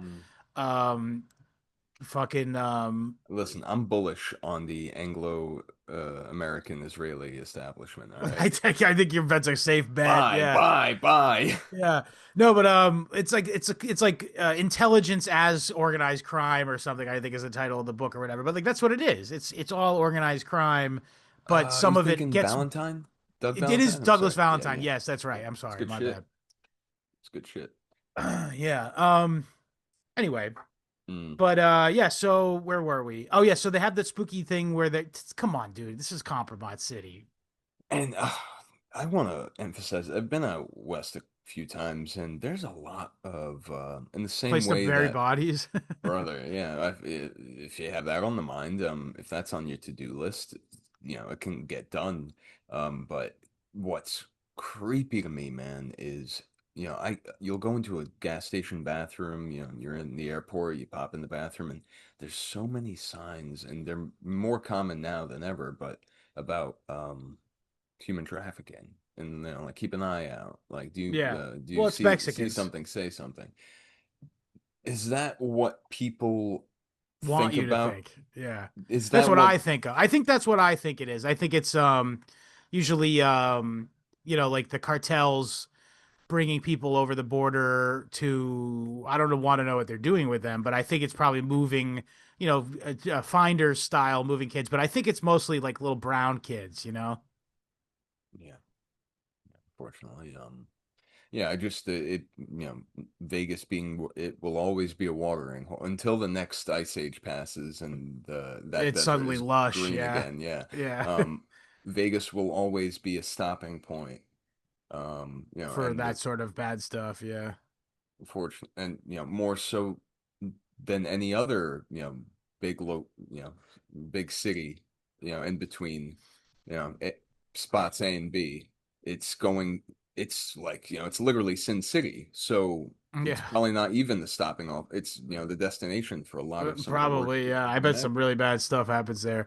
I Yeah. maybe it's fake, but do you recall that there was that like not Borat, but like the Jew from Borat did that show in like 2020, maybe 2019, and Kurt Metzger wrote on it, and they got this like interview where he was pretending to be an IDF member or something. No shit. He was pretend I don't maybe that wasn't the character he's doing, but regardless, he did some character where he was talking to like some sort of concierge in Vegas, and he was Oh going no. like, "Yeah, I would like to have like a boy, like maybe 11 years old. I'll have the boy in my room for have sex." And the guy was like, "Yeah, no problem. Well, it's like $1,000. Like no problem." Like he's doing it like knowingly, not on. I don't know if he knew he was on camera, but like this was in The Vegas. Is my listen, point. I remember the show you're talking about. The premise of that show was that these people were um they thought they were talking to a legit guy. That Yes. Well, this that's wasn't all a of the spoof all at of all. Borat type shows. Yeah. Yeah, I remember they caught a couple of like politicians and some like Yeah, what's his gotchas name? and Rudy shit. Giuliani got caught Oh, up in sure. it. Yeah. Yeah, so but This I didn't give a yeah. shit about the Giuliani thing. This was way more interesting to me. Was that this guy was like not Yeah, that eye batted at all. It's of like, yeah, we can course. get you that. That's fine. It's would be a bit of money, but yeah, we can get it for you. And yeah, I don't know, that's so flagrant. It makes you wonder, is that just supposed That's to the I think like they followed up like somebody like asked for comment from the hotel and they were like, "Oh, they knew that he was doing a bid and he played along to make the show funny," kind of thing. That's like the hotel said. Yeah, no, it's really much more expensive. So if you're going to Yeah, ask about yeah, that, we sure, have a yeah. different number. I can put you through to that extension. Right. Leave a message. Um, yeah, I'm just so saying that's a data point. let's not understate the fact, what we read here is a very PG book in Yeah, beach terms read, of like I said. oh yeah, so it does let's not think that, topless dancing and like spilling drinks on yourself and being broke by Monday is Hmm. like the worst. That's what do we think was really happening in Sodom and Gomorrah? Yeah. Well, also, by the way, have you seen this thing where like libtards are trying to say that the lesson you're supposed to learn from Sodom and Gomorrah is to be nice to immigrants? Huh? Because their crime wasn't for having sex with each other, idiot. It was because the angels came and they said, "Go away, we don't want you." That's why they were punished. Or we want to hurt your these were refugee angels that showed us. You remember this the real story, right? Yeah, yeah. Here's my question. Why'd that lady turn to salt? I no, don't even ask Fit some that kind of one shit. in. Was that a metaphor for like the spice trade and like all the It was because aggression white and people don't season their food. The pillar of salt was left behind with the curse on the white people who will never be uh, allowed to season their food. is that what's happening in 2001: A Space Odyssey? Is us reclaiming spice? The spice, yeah. The spice must flow. That's what Dune's about too, by the Yeah, way. Seasoning. dude, shit. Oh my, It's all coming together now, yeah. it all comes down to a nice steak buffet, Scott. It really That's true. does. $7, all you can eat steak and eggs. Um, anyway, got a lot more to cover. We're getting What's there this? though. I think we're making some good headway here. Green Bomb, was it Gus Gus Greenbaum, Green? I was just gonna bring him Yeah, up again. Yeah, so perfect. Yeah, good. all Yeah, right, yeah, yeah, we're yeah. on track. Gus Greenbaum and Mo Sedway were the guys who were in charge of the Flamingo after Bugsy Siegel, and Gus Greenbaum was very deeply involved with what's his name, the that senator who almost was president against McCarran. No, no, No? them too. But I'm Oh, talking about the one who was the Jewish guy who was almost the president against LBJ. oh, Goldwater, Goldwater, Barry Goldwater from Arizona. So yeah, Gus Greenbaum Barry was Pisswater. based out of Phoenix, which was a very budding crime area. Hmm. Um, and yeah, he Oh was like the yeah. basically the again, this is they don't talk about this, but like the mob in fucking in Phoenix was just Jewish. Mm. Like Gus Greenbaum was the head of the fucking crime in Phoenix, Arizona, It's a and dry heat. I guess so. And he wanted to stay there, but basically it looks like the Chicago outfit. No, this would be the Genovese family, I would think, actually, Mm. would be forcing him to go back to Vegas to oversee the skim at the Flamingo. Mm. And but he instead decided to steal all the money and take heroin. Well, I don't know, but the timeline's a little shady, but It it seems is, like yeah. he got out. He was trying to do his thing, and they harassed him for a Yeah, they while. killed his wife's Sister-in-law. brother. Oh, his wife's sister. Yeah. You can't, and that's like supposed to that sends a mess. This is what I mean. It's like Maybe he didn't like her though. Maybe he didn't like her, so it was like kind of doing him a favor. Maybe that's the secret. Is like he was like, "All right, I'll go back to Vegas. You gotta kill my fucking wife's sister." And they're like, "We can make it happen."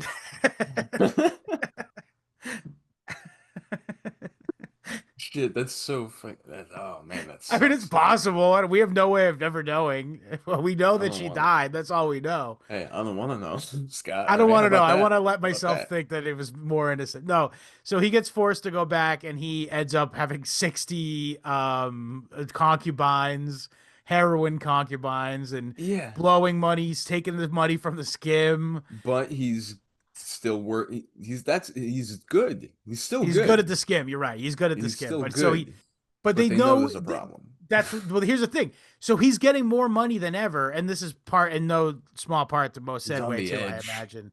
But he's making so much that he's thinking like I can take a shitload of money from to buy heroin and stuff and girlfriends, Hell yeah. and they're the fucking mobsters are like, yeah, yeah, yeah. I know we're making more money than ever, but he's taking some. We can't have this. Yeah. And they No. chop his fucking head off and his wife's head off. So this would have to be the Chicago outfit because as I remember, the Chicago outfit are the brutal ones who like do terrible Because things to your body when they kill you. Because the rest of them usually just put a 22, very programmed to kill, by the way, put a 22 in your head usually. yeah, Scott, I was gonna say no. You're talking about the Ripper crew, right? No. You're Who certainly not talking. knows? That's the thing. Who knows if this Right. isn't the Ripper crew who did this? I thought you were gonna say it's the Chicago guys because they used a machete because you can't get a gun in Illinois. You could at the time, but either Oh way, yeah. I think regardless of that, they had a reputation for being brutal. Yeah, and that's it's not even a message to that's for everyone else. Yeah. They're dead. They're not there to get the message. That's business and the psychological warfare. That's you can understand where a lot of these guys and they did their stints in the army and Some did, yeah. at least this book glossed over quite a bit. Yeah, very uneventful. Military services. Yeah, so we should peep into those Yeah, we should later not on. forget that these guys probably hacked up 50 Japanese guys with a bayonet. Oh yeah. Yeah. They don't their hands don't They shake literally anymore. carried six Japanese heads on one bayonet at a time. Well, at least we're True. Anyway, so yeah. let's Vegas, say baby. Vegas, baby. Yeah. Okay, we got the 50s. Yeah, so we got Mo Sedway, Gus Greenbaum. Okay, and then in the 60s, They both eat it in the Howard middle. Hughes buys everything. Yes, Howard Hughes and the How do we feel banana about nut. Howard Hughes? He is I don't Nutcase, know. obviously. I was gonna say fascinating individual. I was gonna say he's very fascinating to me. Dude, He's this. I gotta read this quote. I gotta read this fucking that quote. man is in cyberspace for real, for real. Yeah, All right, he's veericking out, dude. dude. The man lives in a vat. He lives in a tube. All right. Okay, Um, I gotta read this quote. This is all about Howard Hughes. Howard gas the choose Hughes over here. um Sinatra was so okay, I gotta say this. Basically, Howard Hughes, gazillionaire, he sold TWA. I don't know who he sold it to, but he became overnight the richest man in the fucking planet. how many million Um was it? 500 million or something I like think it that? was yeah, it was like 500 million. Yeah, exactly. So like when he ended up spending all told when he spent all this shit on Vegas, he spent 65 million dollars, and he was like, yeah, I got plenty more. Yeah, yeah, yeah. And he was Um, his dividends were paying out like 80,000 a day or something yeah, like and he was that. also a libertarian as well. So he was like, I got to figure out a way to hide all my money, and he figured Oh, I'll do it into sure. the casino. And by the way, they based Mr. House from New Vegas on this, bro. Mm. If you remember Yeah. Mr. House from Yeah, New oh yeah. Vegas, Absolutely. And that I definitely checks out. That's what Howard I Hughes didn't know wishes. that. I didn't know that until this research, honestly. I was like, what No the fuck kidding. is the deal? What are they going at for this character in the video game? It But now it felt makes so sense. archetypal at this point, you know. Yeah.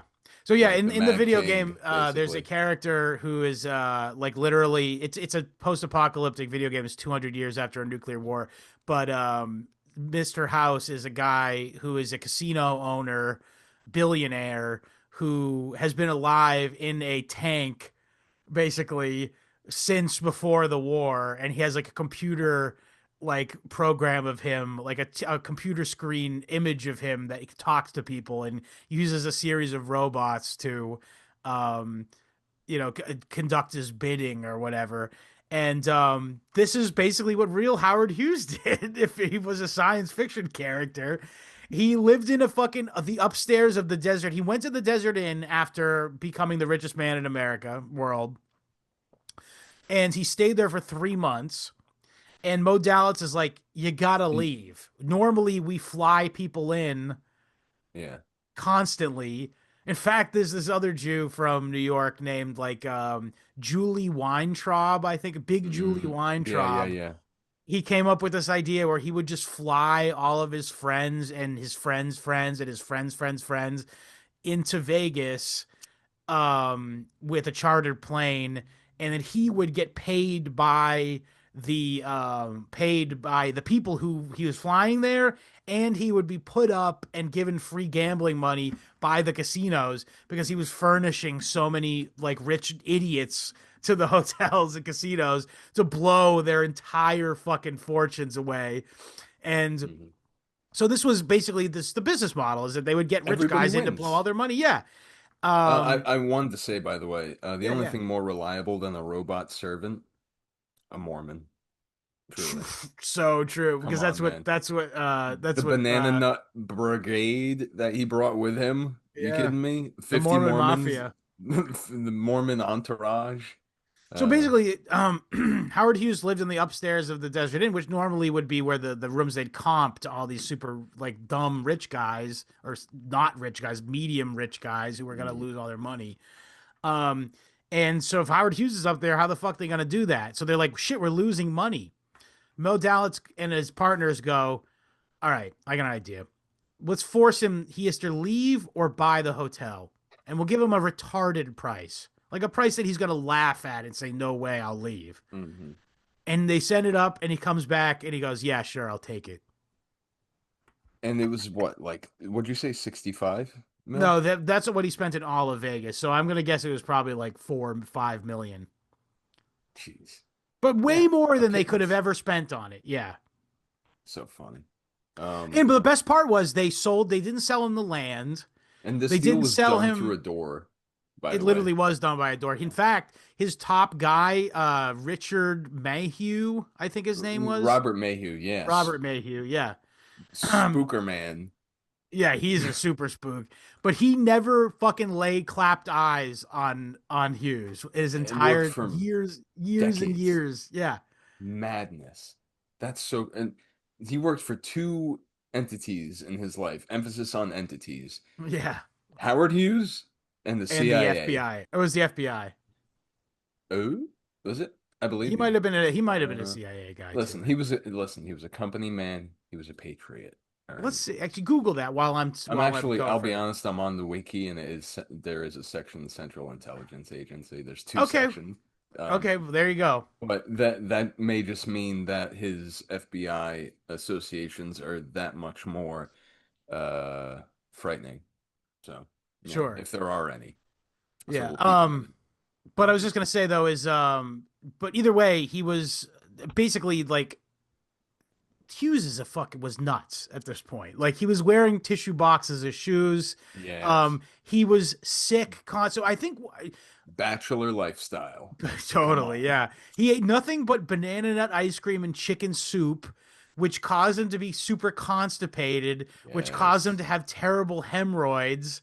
And also, he was a What more do you terrible want? insomniac.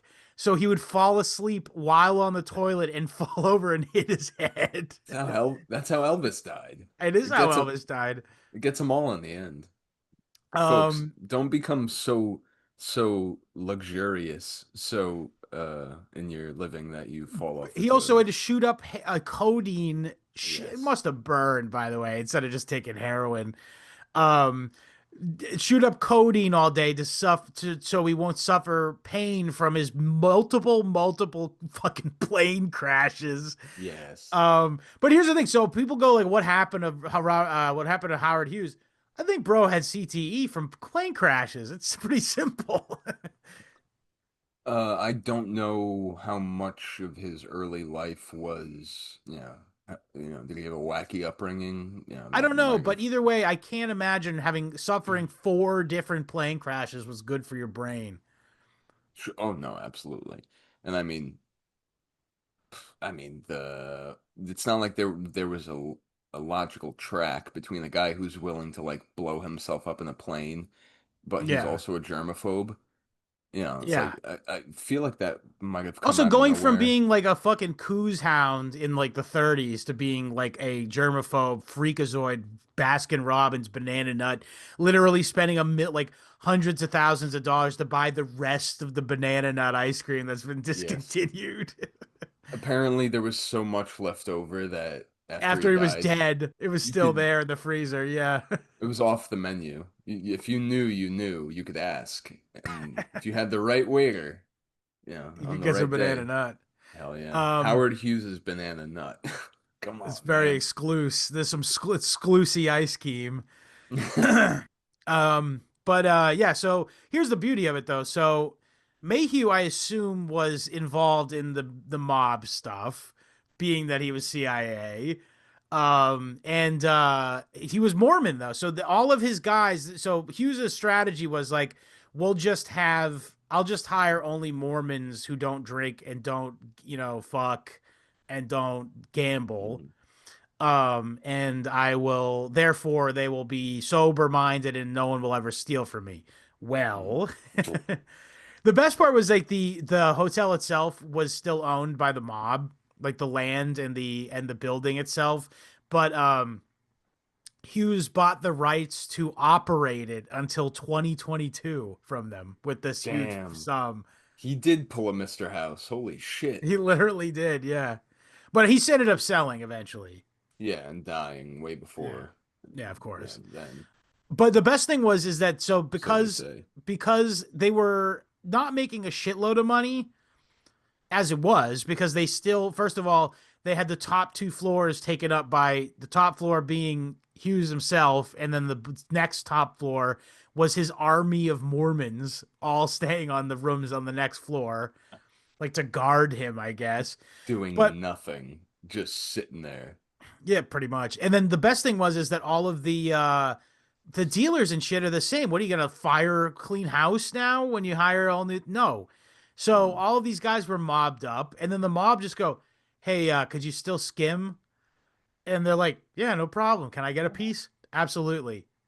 And Hey, so they skimmed on the fucking. They never even had to put any money into it. They were yeah, double dipping. no shit. That's yeah. And Howard Hughes bought shitloads of casinos, and the same treatment was given to him in all of them. So he bought the Landmark, which is the one that the Lucky 38 in New Vegas is based off of. It's like a Space Needle looking thing. Hmm. And he also bought the Sands, the Desert Hmm. Inn. That's the place I mentioned before where he was living in, and also no, yeah, no, not the Stardust. A couple other. Oh, the Silver Slipper he bought because which is a small, shitty little casino, but because it had a neon slipper sign out front, he could see it from his bedroom at night, and he was like, get rid of that fucking thing. And they were like, no, we won't get rid of it. He said, fine, I'll buy it. And he bought it just so he could rip the thing down. It it vexes me. Yeah, He opens the blinds like once every 6 months to probably. like Yeah. yeah, and then he sees this thing that disturbs him. Yeah, why not? It, why not? If you have all the money in the world, wouldn't you? Um, I mean, at that point, yeah, and I'd cut my nails too, but that's true. he It's a was good too busy point. for. Oh But my God, what a important bastard! thing took place during this, which is that because Howard Hughes was now the face of Vegas, Hmm. um, banks were suddenly like, yeah, sure, we'll invest with Howard Hughes. Howard Hughes is a good investment. Hmm. So now This maniac. What? but it changed the laws though. So they, because before there was the gambling control board, which was every single member of the board of a hotel, any person that owned a piece of a hotel had to be cleared by the Nevada Gaming Commission, Hmm. which meant you had to all have all squares as the Hmm. people who on paper owned the place. Now, um, when Hughes took over, they passed the Nevada Corporate Gaming com- whatever. I don't know, symposium. I don't fucking remember what it's called. The point is they passed a new law where they said it's a corporation can own a hotel's casino, and not everyone who has invested in it has to be a cleared by the board, but the person who controls it and owns it, like as the CEO or whatever, it has to be cleared by the board. So this opened the door up back to the mob. And this is where the Argent Corporation was formed This by poor guy. Alan R. Glick. Alan R. The Glick, another Jumba. an- Another friend of the family.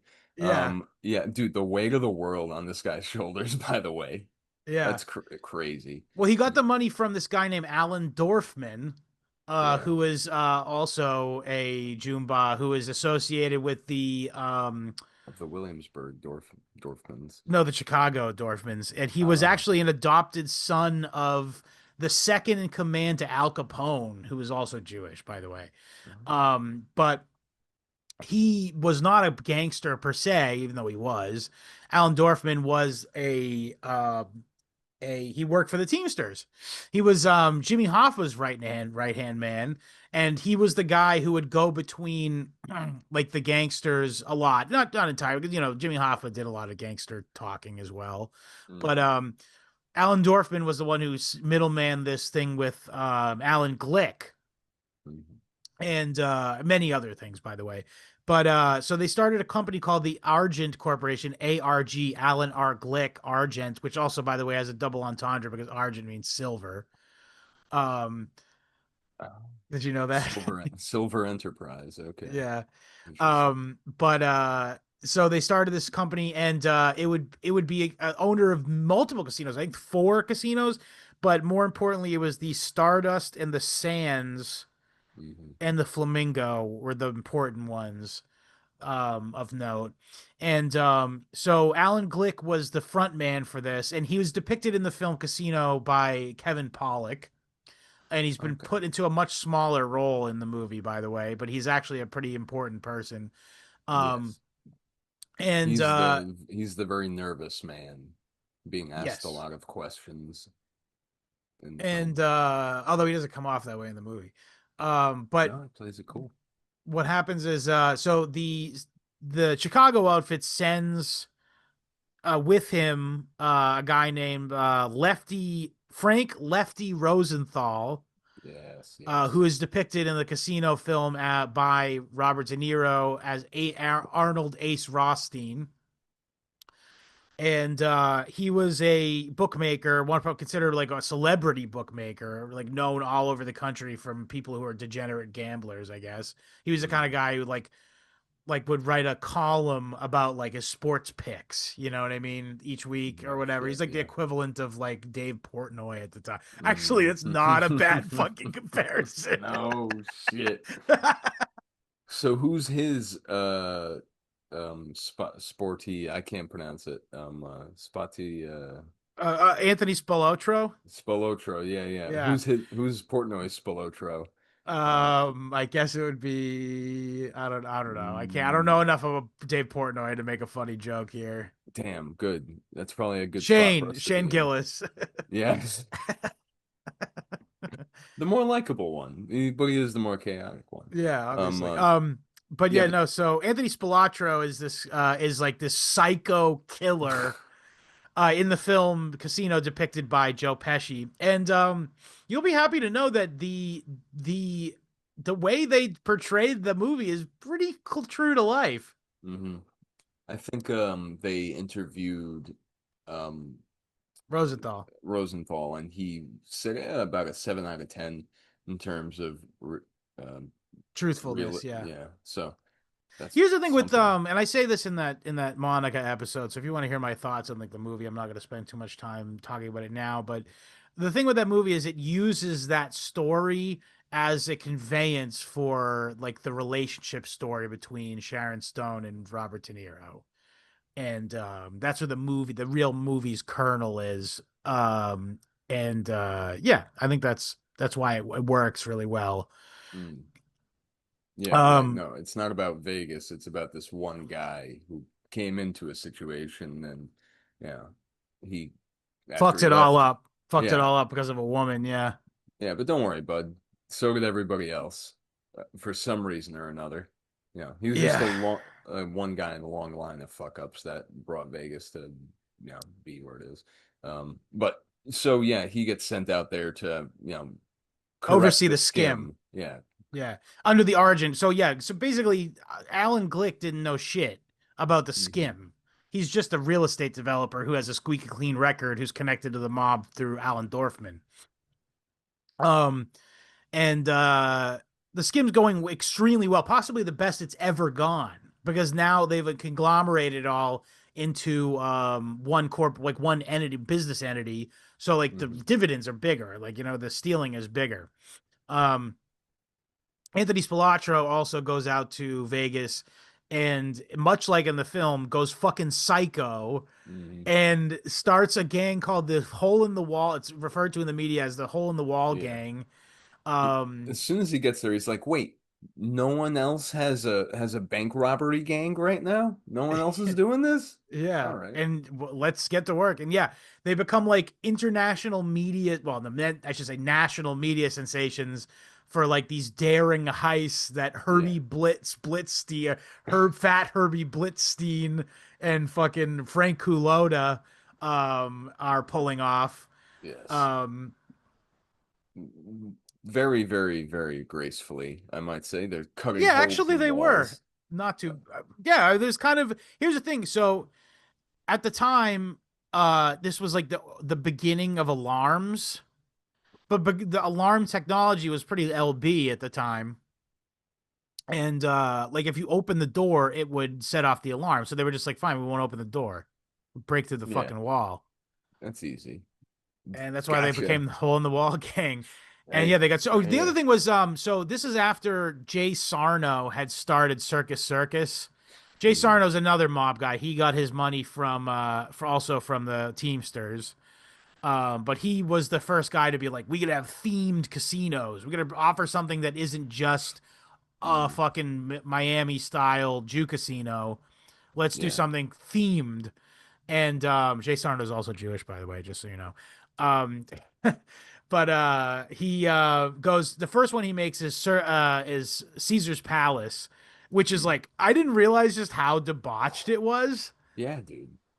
Oh yeah, And they have like dude. open prostitution at this place. Oh, Like as you dude. come in, they say, "Welcome to Caesar's Palace. I can be your slave." Yeah. Where's the bathroom? I Very have Old to shit. Testament. I've had to shit for 3 hours. I've eaten nothing but Campbell's chicken noodle soup and banana nug ice cream for the past 3 days. Um, so yeah, no, I mean, they really leaned into the theme of the place. What did he, was it Sarno who had, He did Circus Circus too. uh, Cool. We'll get to that. Kirk, Those are yeah. that'll be how we wrap up, where we talk about them going legit, air quotes. Yeah, but they've got freaking elephants hanging from the Yeah, this was a rafters and stupid shit. idea. They This ended is up the only way they madness. ended up making money on it is by charging admission into Circus Circus, Yeah. like in order to like see the circus type thing. And yeah, that's how they made money. It still exists, to some degree. I think I don't know how big it is or nothing, but um. Oh, the reason I brought him up though is not to talk about that per se. It's the No, no. reason being is because Spilotro got his start in Vegas by being having a gift shop Hmm. in Circus Circus that he got for no money. Literally, like the Teamsters gave him a fucking loan for less than 100, like $1 million, to Yeah. open up the dinkiest little piece of shit. Didn't Clearly, they just a money laundering to give him money so he could start up his criminal enterprise. didn't they tell him they were like, "Hey, listen, we don't give loans for 70K. Like that's Yes, too that is low, exactly what dude." happened. Yeah. And but really what he was doing though is he would have this gift shop that sold no items, and it was just known as being a place where if you ran out of money getting what do you call them, markers at the regular casino, you can go to this scumbag at the fucking at the gift shop, and he'll give you an extremely bad loan on more Nice. money to gamble in the casino, and or you can bet with me and win back some money, and you can then go back to the casino. Dude, it really is like Old So evil. Testament. Dude, it's Yeah. so ugly, dude. Wh- It's so concentrated and it's taken for granted. It's a given, and I mean at this point it's glorified and like uh it's eulogized this era. It's like, Yeah. oh, those were the days. It's like, I don't know, dude. All those poor people, literally. Yeah, I feel bad about it a little bit. Yeah. But yeah, so he gets this thing, and then basically, just The you've seen the movie, ruse. guys. Casino, watch Casino. He goes fucking crazy, kills a bunch of people wantonly. In Mm. fact, what really makes him fall apart is they also the best thing is he hires this guy named Oscar Goodman again. Oscar Goodman is like an ace lawyer, probably one of the first famous defense lawyers in the country, actually. Not And one person of color in this whole that's in this true. whole arrangement, Well, you know what they say about it, Sicilians. You see the Moors. They did so much miscegenating. Yeah. Um, but okay, so what the fuck was I just Yeah, saying? but Goodman, Goldman, Gooby Goldman. Spilotro hires Goodman to Goldman? Who's Goldman? now I have to remember his There's no name. Good. fucking Goldmans in this. Oh, forgive me. I'm mixing up the names here. Goodman? Good. He doesn't hire any Goodmans. Well, no, the one you just mentioned. I'm sorry. I was Big, big not Herbie not Big Herbie Goldstein, I think. now we're just He ends up mixing them living up. until 1999. He ends up being the replacement of Anthony Spilotro after Spilotro ends up getting taken out. He had Big Herbie Goldsberg or whatever the hell his name is. Yeah. No, but what happens is this guy named another Jewish mobster named Carl Linzer, I think. He turns state's evidence for LAPD, Hmm. and he's gonna rat on the Chicago outfit. And Spilatro sends a guy named Frank Culotta, who Hmm. is depicted in the film in Casino by the Shah of Vincent, Iran, Vince, yeah, Frank Vincent. Um, what's it called, Dan? 25 years. And Um, but yeah, so he ends up killing him, and then Culotta gets caught for it. Mm. or he ends up getting indicted for it or whatever. And the FBI say, "Hey, just so you know, Spilatro's planning on killing you." They play a clip of him having talked about it, Mm. on a wiretap, and Collada says, "Okay, I'm going to turn state's evidence," and Mm. rats on Spilatro. And Mm. Spilatro's lawyer actually is Oscar Gold. Oh yeah, Oscar. Okay, you're right, Oscar Thank you. Goldman. Yes, Thank you. Oscar Goldman was his lawyer. Yes, and he gets him out. He gets him out of like six crazy should have been in jail so in It's jail. it's what the billboards say. I'll get I you out of guess, yeah, some it's better so call so so Saul. bad Yeah, situations. yeah. And so yeah, he does. But in the erstwhile, the rest of the gang, the Chicago outfit are like, we gotta kill this fucking guy. He's gonna Yeah. get us in trouble. Oh, Yeah. meanwhile, also like in the film, he's fucking Jerry Hmm. Rosenthal, I guess. McGee, I think is her real name. Jeez. Mick Jap, It's funny crackhead that they in the showgirl. movie they depict her ex as being like a pimp. There's some Eye of the Chicken Hawk stuff going on in that movie, by the way. I talk about it in that episode. Sure.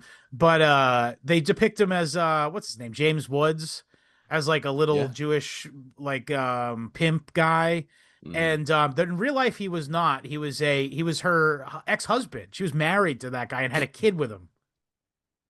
Her husband Yeah, in real life, she he's left him to go to be with Lefty Rosenthal in real life oh my God, what a and took her mess. kid with him. So they make James Woods' character out to be a piece of shit in it, but in real life he was like the victim. He was a nice guy. He was like, I don't know if he was a nice guy. He was pimping his wife out. oh, oh, if he's yeah, I don't know. I thowought you meant he was like he owns a locksmith shop or No, he tried to get her baker.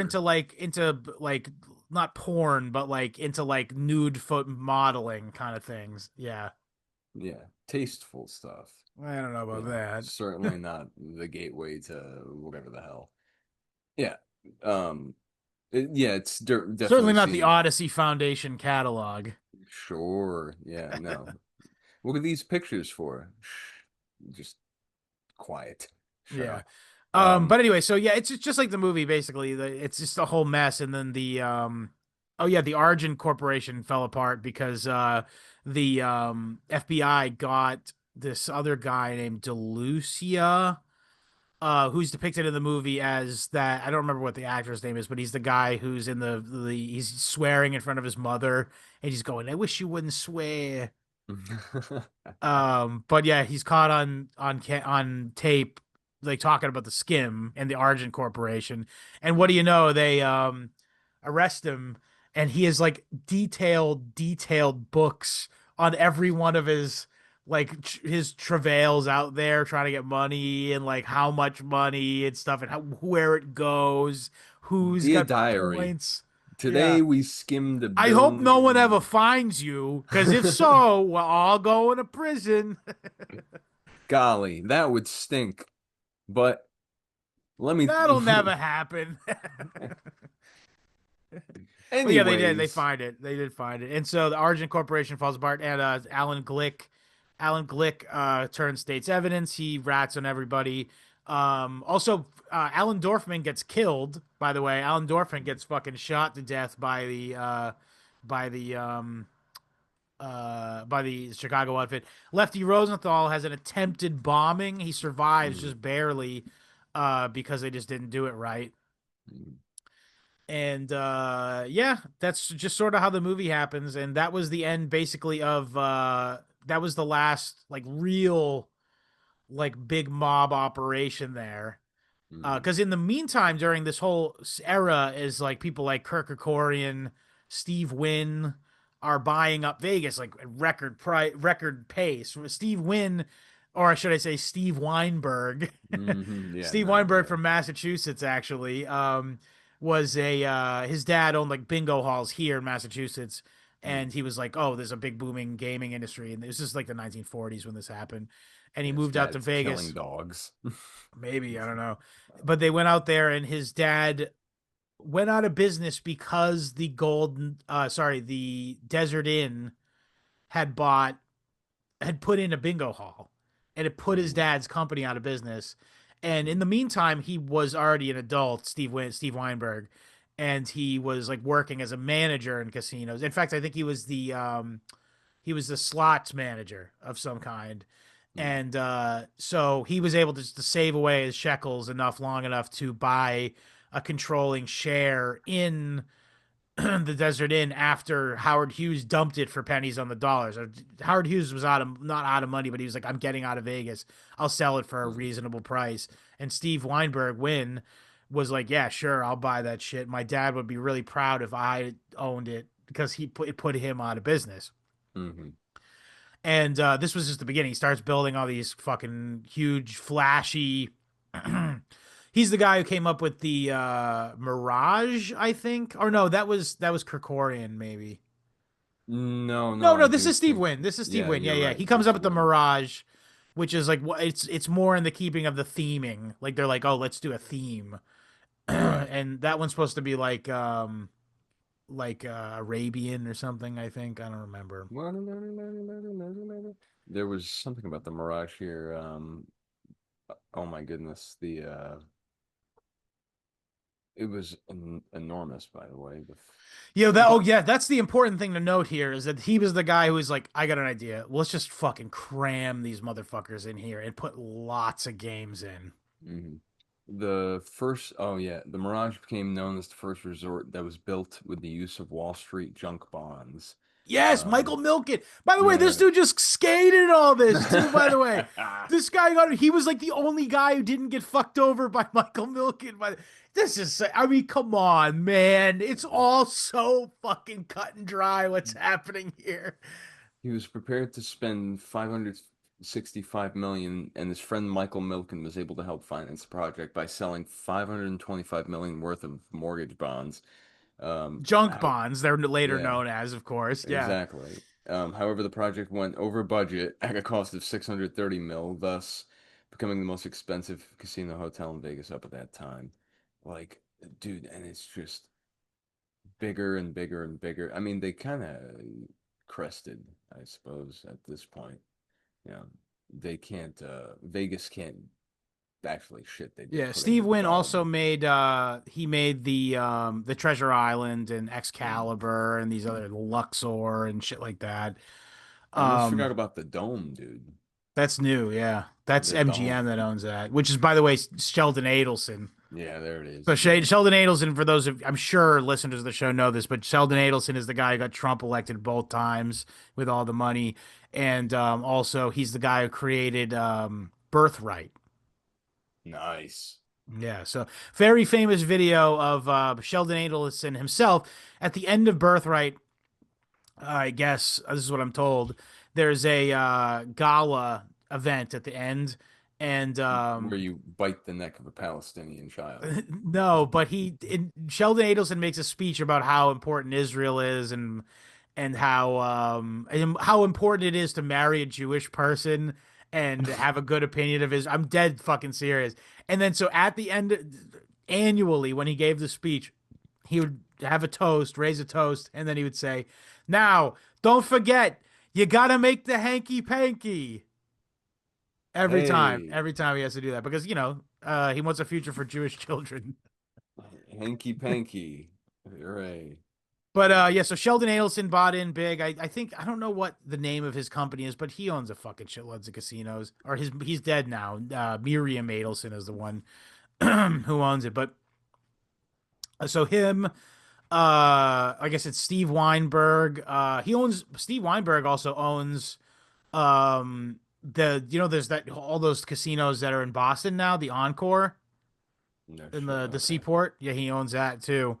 Good for him. He also bought the newspapers from Hank Greenspun, Mm, if I'm right. not Yes. mistaken. Hank Greenspun, for those who don't remember, Hank Greenspun was a Haganah agent of some kind.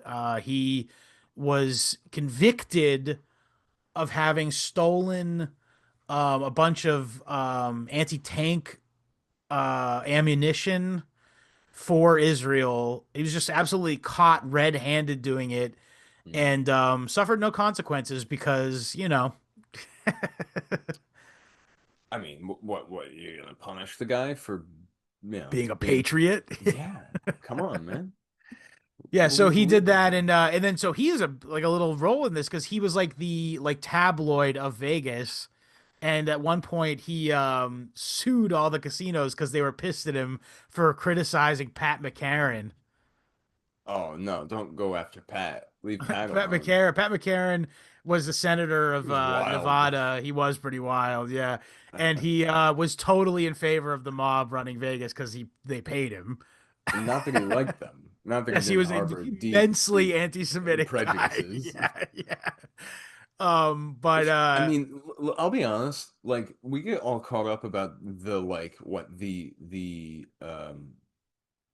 minor prejudices of no, whatever, the prejudices of psychopaths. Like what's the point of that?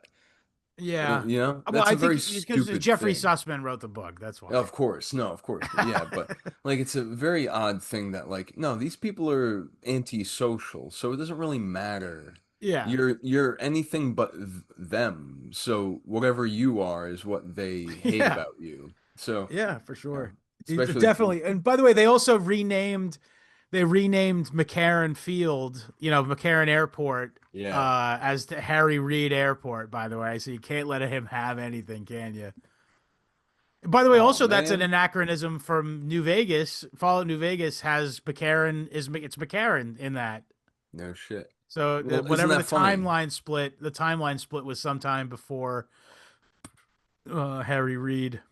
Well, Reed was trying to fight the good fight against Bullshit. He was mobbed yeah, up too, I right. bet, Yeah, dude. that's so fun.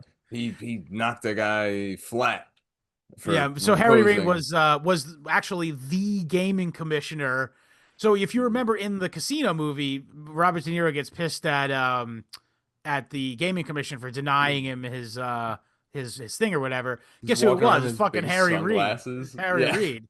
By the way, also he was known as like a really hard-headed Senate Majority Leader for Yeah. before Chuck Schumer was. It was Harry Reid. He- oh yeah.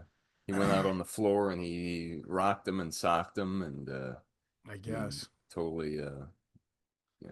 But so Kirk Kerkorian is the last guy I want to talk about. And Kirk Kerkorian, I always was like, what's the deal with this guy? So the first time I ever heard the guy's name was I watched this fascinating. You ever see the YouTube channel Fascinating Horror? Yeah, the name's familiar. Yeah, I've Yeah, definitely seen they videos. do like disaster stories. Sometimes it's like Yeah. not just disaster, but like or like say like like a guy gets a group of guys get lost. The Donner Yeah. Party episode, Yeah. kind of all kinds of little stories that are like, oh geez, this Spooky is like a music and they yes, got nice exactly. artwork, black and white, right? I Precisely, think. precisely. Yeah. Very good. And I Very saw good. one by that channel on the International Hotel opening fiasco, Oh shit. in which like 13 people burned to death. So they Jewish lightning this thing the day it opened. And he wasn't there, was he? He was there. He came late, and the book also fillets him, and it goes when Kirk Kerkorian showed up on the scene of this fire, he said, "What do we do first?" Wow, what a guy. Yeah. I know I'm what we sure he do wasn't first. thinking about his own self, his own balls at the time. He was absolutely thinking about the people who were hurt and maimed. Yeah. I don't know about you, Scott, but this reminds me of that tragedy. Which, The Norm Macdonald joke. oh Uh, yeah, 9/11 Airlines. That's a terrible name for an airline. Reminds me of that tragedy. yeah, Yeah, but no, yeah, no wonder. Yeah, yeah, what was the first thing he said when he got there? Pull it. yeah. Well, Right. Yeah. Like, what's he supposed to say? yeah, Yeah. yeah, he had a 2 hour plane ride to think about it, or whatever. What his first line would be, or whatever, they put on paper. But, But yeah, Kirk Kerkorian. So obviously he's yeah, Armenian, just based on his name. I'll be honest. The way the book painted him, I literally thought this guy's pretty based. This guy's pretty cool. Yeah, you'd Seems, think. Yeah, no, they yeah. definitely made him seem all right. He's like I think here's the thing. I think the author of the book is like a Trump hater. So like he couldn't help but like compare him to Trump and be like he's so much better than Trump. Like he's like a Oh yeah, yeah. Trump archetype but without any of the like big mouthedness. Yeah, yeah. No, he's very humble. He drives I bet he a Jeep was. Wrangler. Yeah, sure. But like, yeah, and more what's his face? Not Warren Beatty, not Warren Zevon, Warren Buffett. Warren Buffett. Yeah. Yeah, yeah, and he drinks Peppy Cola and he Yeah, and he complains that lives in a cottage. his secretary pays more taxes than him. Yeah, poor Yeah. guy. Yeah. Um, but regardless, I don't know. I'll take it on his word that he was a nice dude. But I'll say this is that I was always wondering like why did they let this guy be this guy? You know what I mean? Well, So he also, by the way, I have to point this out. He fucking owned Universal Pictures for a minute. Oh no, sorry, he owned MGM Pictures for a minute. yeah, yeah. That's huge. Like this guy owned MGM fucking Metro Goldwyn Mayer Films was He was owned at by the a guy helm. named Kirk Kerkorian. What did they put out during that time, I wonder? Some dog shit, I'm sure. But I was wondering what the deal is with him. And Hmm. then this book revealed it to me in Yes, perfect yes. eloquence. So he started his career as a charter plane pilot. Hmm. Uh, and he, first of all, he was doing chartered flights for the fucking mob, Yeah, allegedly having delivered Bugsy Siegel back to LA the hours before he was murdered. yeah, I mean, do you think that guy wasn't in on it? Like, yeah. dude, how could he not be in on it if he's flying the guy to his death? So, Bugsy, what are you planning on doing when you hit the ground over in LA? Well, I was planning on reading the newspaper Wow. and my Hopefully, eyeball flying out of my head. geez, Bugsy, that's grim. Well, let's just But hope yeah, you're not in so it. but he got so that was what his bread and butter workaday job was. I assume as a OSS slash mob connected pilot flying people between what do you call it the flying Cuban dissidents over to fucking to what's that place in Cuba where we own Guantanamo. Guantanamo. Yeah, Did was it Kerkorian that was RAF? no, he wasn't. One of Oh these shit! guys It was. He was. was. He. Oh Dude, shit! It's come on. him. Without the being, It's it's him. really shit. Yes. We got him. No, but even better. So after the war, he comes back and he finances a purchase of excess B-2 bombers from World War II. And Patrick, do you happen to remember what corporation fronted the money? Uh, Seagrams. Seagram's, yes. So for those not initiated, Seagram's is owned by at the time was owned by the Bronfman family, well noted members of the Jewish agency. So basically the people who created Israel, and also very notably, the Bronfmans were also members of the fucking mega group with Jeffrey Epstein. Hello, darkness, my old friend. It's just too much, man. It's I too thought I'd talk much. with So you you got again. Sheldon Adelson. You got the guy who made his money. Okay, where do you think those B-2 bombers went, by the way? Do you think he kept them? Oh shit, sorry, I forgot to clean up. Just step over the B-2 bombers. And meanwhile, this is 1947. Interesting Hmm. timing. Yeah, yeah, yeah. So What stopped happening and what started happening in I 1947? gotta wonder. Yeah. So we got Kirk Kerkorian. We got Steve Weinberg. We got Sheldon Sheldon Adelson now. Adelson. Sheldon Ain't Adelson now.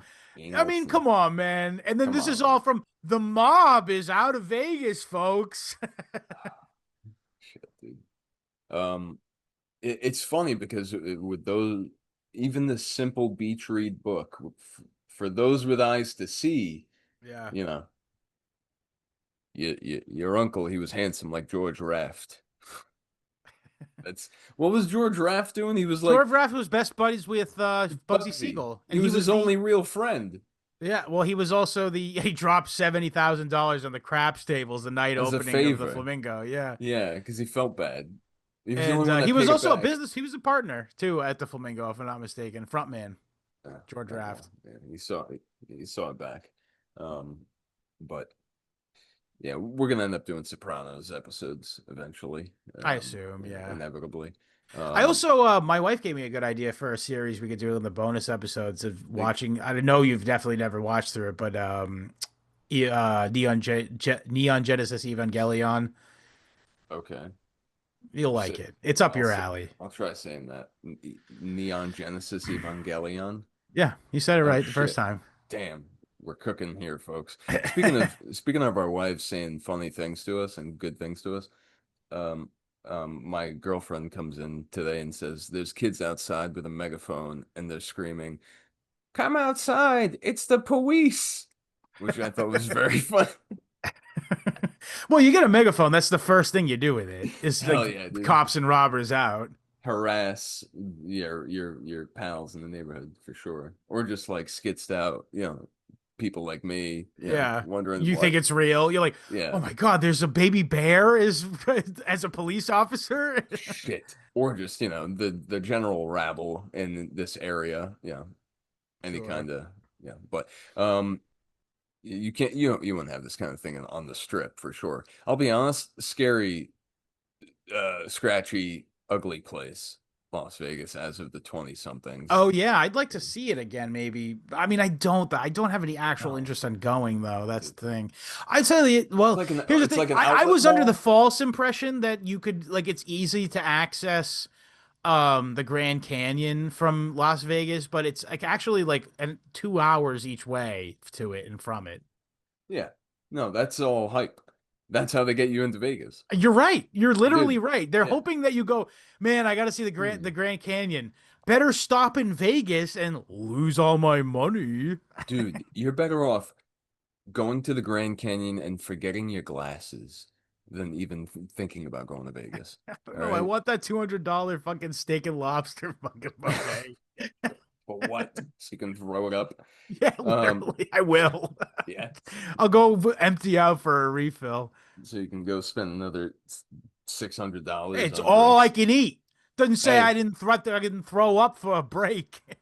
hey, it says right there on the sign, all I can stand, right? No? Oh, that's all all right.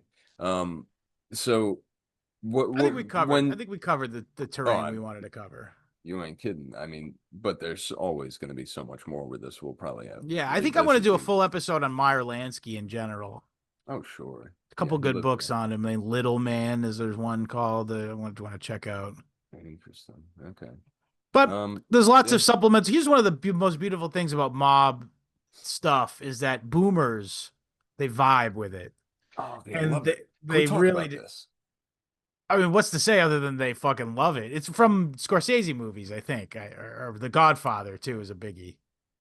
I want to talk about the hilarious dialectic between Elvis Presley and Frank Sinatra because I am a Presley man. I like This Presley, is but I hate Sinatra, and I this enjoy Presley, but oh I'm not yeah. I wouldn't say I'm like a lover of Elvis, but if I put between the two, it's a no fucking brainer. The more I learn about Elvis Presley, the He's a more Michelin, by the way. You know that who oh yeah, his mother, right? his mother's half Jewish, yeah. Bless his heart. But also, Wow. I've heard, Welsh Steven presented me with some pretty compelling evidence that Colonel Tom Parker, State's evidence. Sorry. no, Mossad. Colonel Tom Parker, Colonel Mossad. Tom Parker is allegedly a Polish man. You're First of all, telling I should me make the guy that took like a 40% take of Elvis's was yeah. Mossad? What? I know. Come on, But man. but Thank even you, if you Will go on Steven. Wikipedia, it just says Polish American, and I'm like, Hmm. You know what? Interesting. I believe that under Netanyahu's page, it also says Polish American. By the way, BB Siegel. Um, okay, interesting. Um, I hope people have gleaned some we less covered a lot of ground. I think this yeah, was a good one. less than usual insights that you get into this s- myth- overly mythologized, and Yeah, it's overtrod for a reason. Anything that gets like 17 layers of paint over it. Hey, I paint houses. Like of just mythology and glamour and Yeah, and all there's sorts something of it's media. trying to bury. Yeah. And just imagine the worst possible thing, and it's probably that. Yep. So, but alas, we persevere on to the next episode of the History Yeah. Homos. Well, I guess as a service announcement, I am going to be on vacation next week, so there will be an episode coming out 1 week from today. It will be sort of a recap of recent events, geopolitically. I'll probably touch on a little bit, but also I want to recap my vacation. There will be no bonus episode next. Well, there will be no new bonus episode. I will be re-releasing a classic bonus episode that was only available to previous subscribers before Substack existed. But just a service announcement. I thought you guys should know that. But we will be returning the following week. Excellent episodes. I got lots of good stuff booked up ahead. And yeah, so www.historyhomos.com for the RSS feed. You are also available on iTunes, Spotify, YouTube, BitChute, Rumble, Rockfin, and most importantly, Substack, www.historyhomospod.substack.com. If you like the show, you will get 100% more show. Typically a generally 2 hour long episode of us talking about a completely distinct topic every single week except next week. Although you will be getting an episode with a distinct topic in it, I'm certain of it. For those new here, make no mistake, Scott, this is the first time Scott's taken a vacation in 30 years. All right. It's the first time there's been no new content on my vacation in the history of the show. Let's see if I can figure something out here. We'll put out something wacky, maybe. Well, I was thinking about putting out the Scott and William do an analysis of American Psycho episode, but we'll see. Great one. I remember where I was when that episode dropped. I was dog sitting. Nice. Dead serious. Well, anyway, yeah. we'll see. I mean, I don't want to talk out of school here and then end up picking something else. But regardless, so yeah, if you like the show, that's the best place to support the show. It is it's a whole nother episode, and it's a real show. It's not just us going like, oh, what happened this week? I was taking a shit, and yeah, none of that. Asleep. Yeah, I fell asleep taking a shit. Yeah, it's not that. We're not gonna do the Howard Hughes radio hour. Howard, the way it's just snoring. It's like 7 minutes of it is just snoring. Howard Hughes eats nothing but chicken noodle soup and banana nut ice cream. And it's nothing but coffee and cigars, but we both end up in the same place. We'll see if I end up having some banana nut ice cream over vacation. Maybe I'll report back as to how it is. Dude, grow out your fingernails too while you're at it. No, I hate that. I hate that feeling. Wrap them on the. Ugh, stop it! I'm getting chills thinking about it. Stop. Okay, but so yeah, if you have any questions, comments, or concerns, or you'd like to buy a History Homos t-shirt, email me your size and address at historyhomos@gmail.com. And at the time of recording, still the friendliest place on the internet. Cleaned house recently. T.me/historyhomos is the channel. T.me/historyhomos chat. That's our Telegram chat. And die with dignity. Almost called you William. Patrick, what do you want to say to the people? What do you hear? What do you say? Later, homos.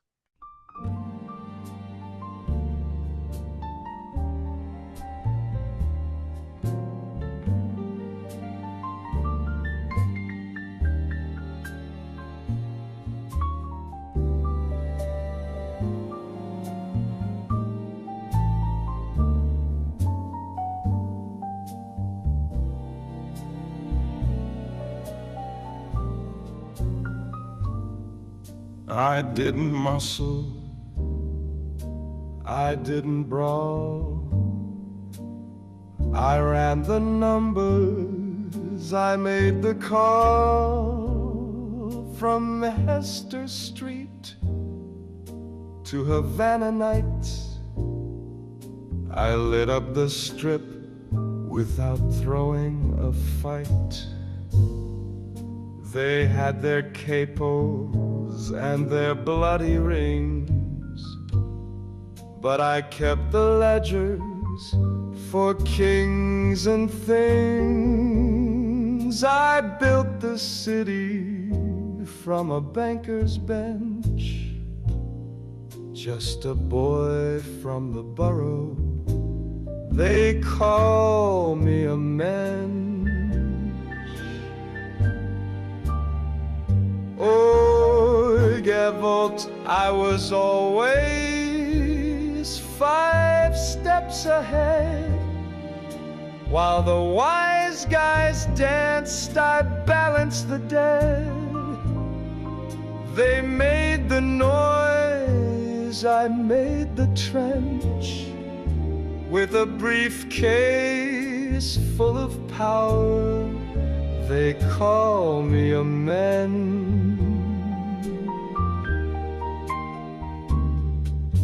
Now when the war came knocking, I took the call. The Navy came walking down my hall. I gave them the docks, I gave them the crews.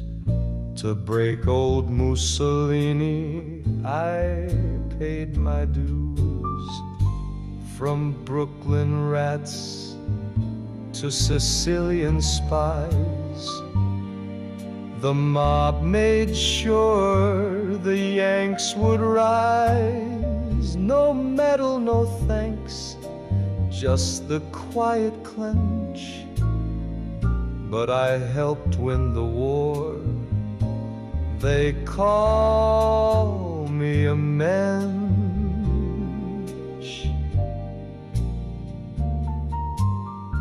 Bugsy dreamed, I signed the checks.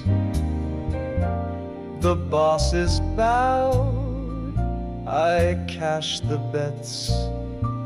I played chess while they played war. Pulled the strings from the backroom floor. I met with Hoover, nothing stuck. Even the feds ran out of luck. They feared the trigger, but they feared me more, 'cause I knew where the bodies hid behind the floor. Knew so what, I never swung a bat, but I owned more thrones than a made man sat. Forget the gun, respect the wrench. I fixed the whole machine. They call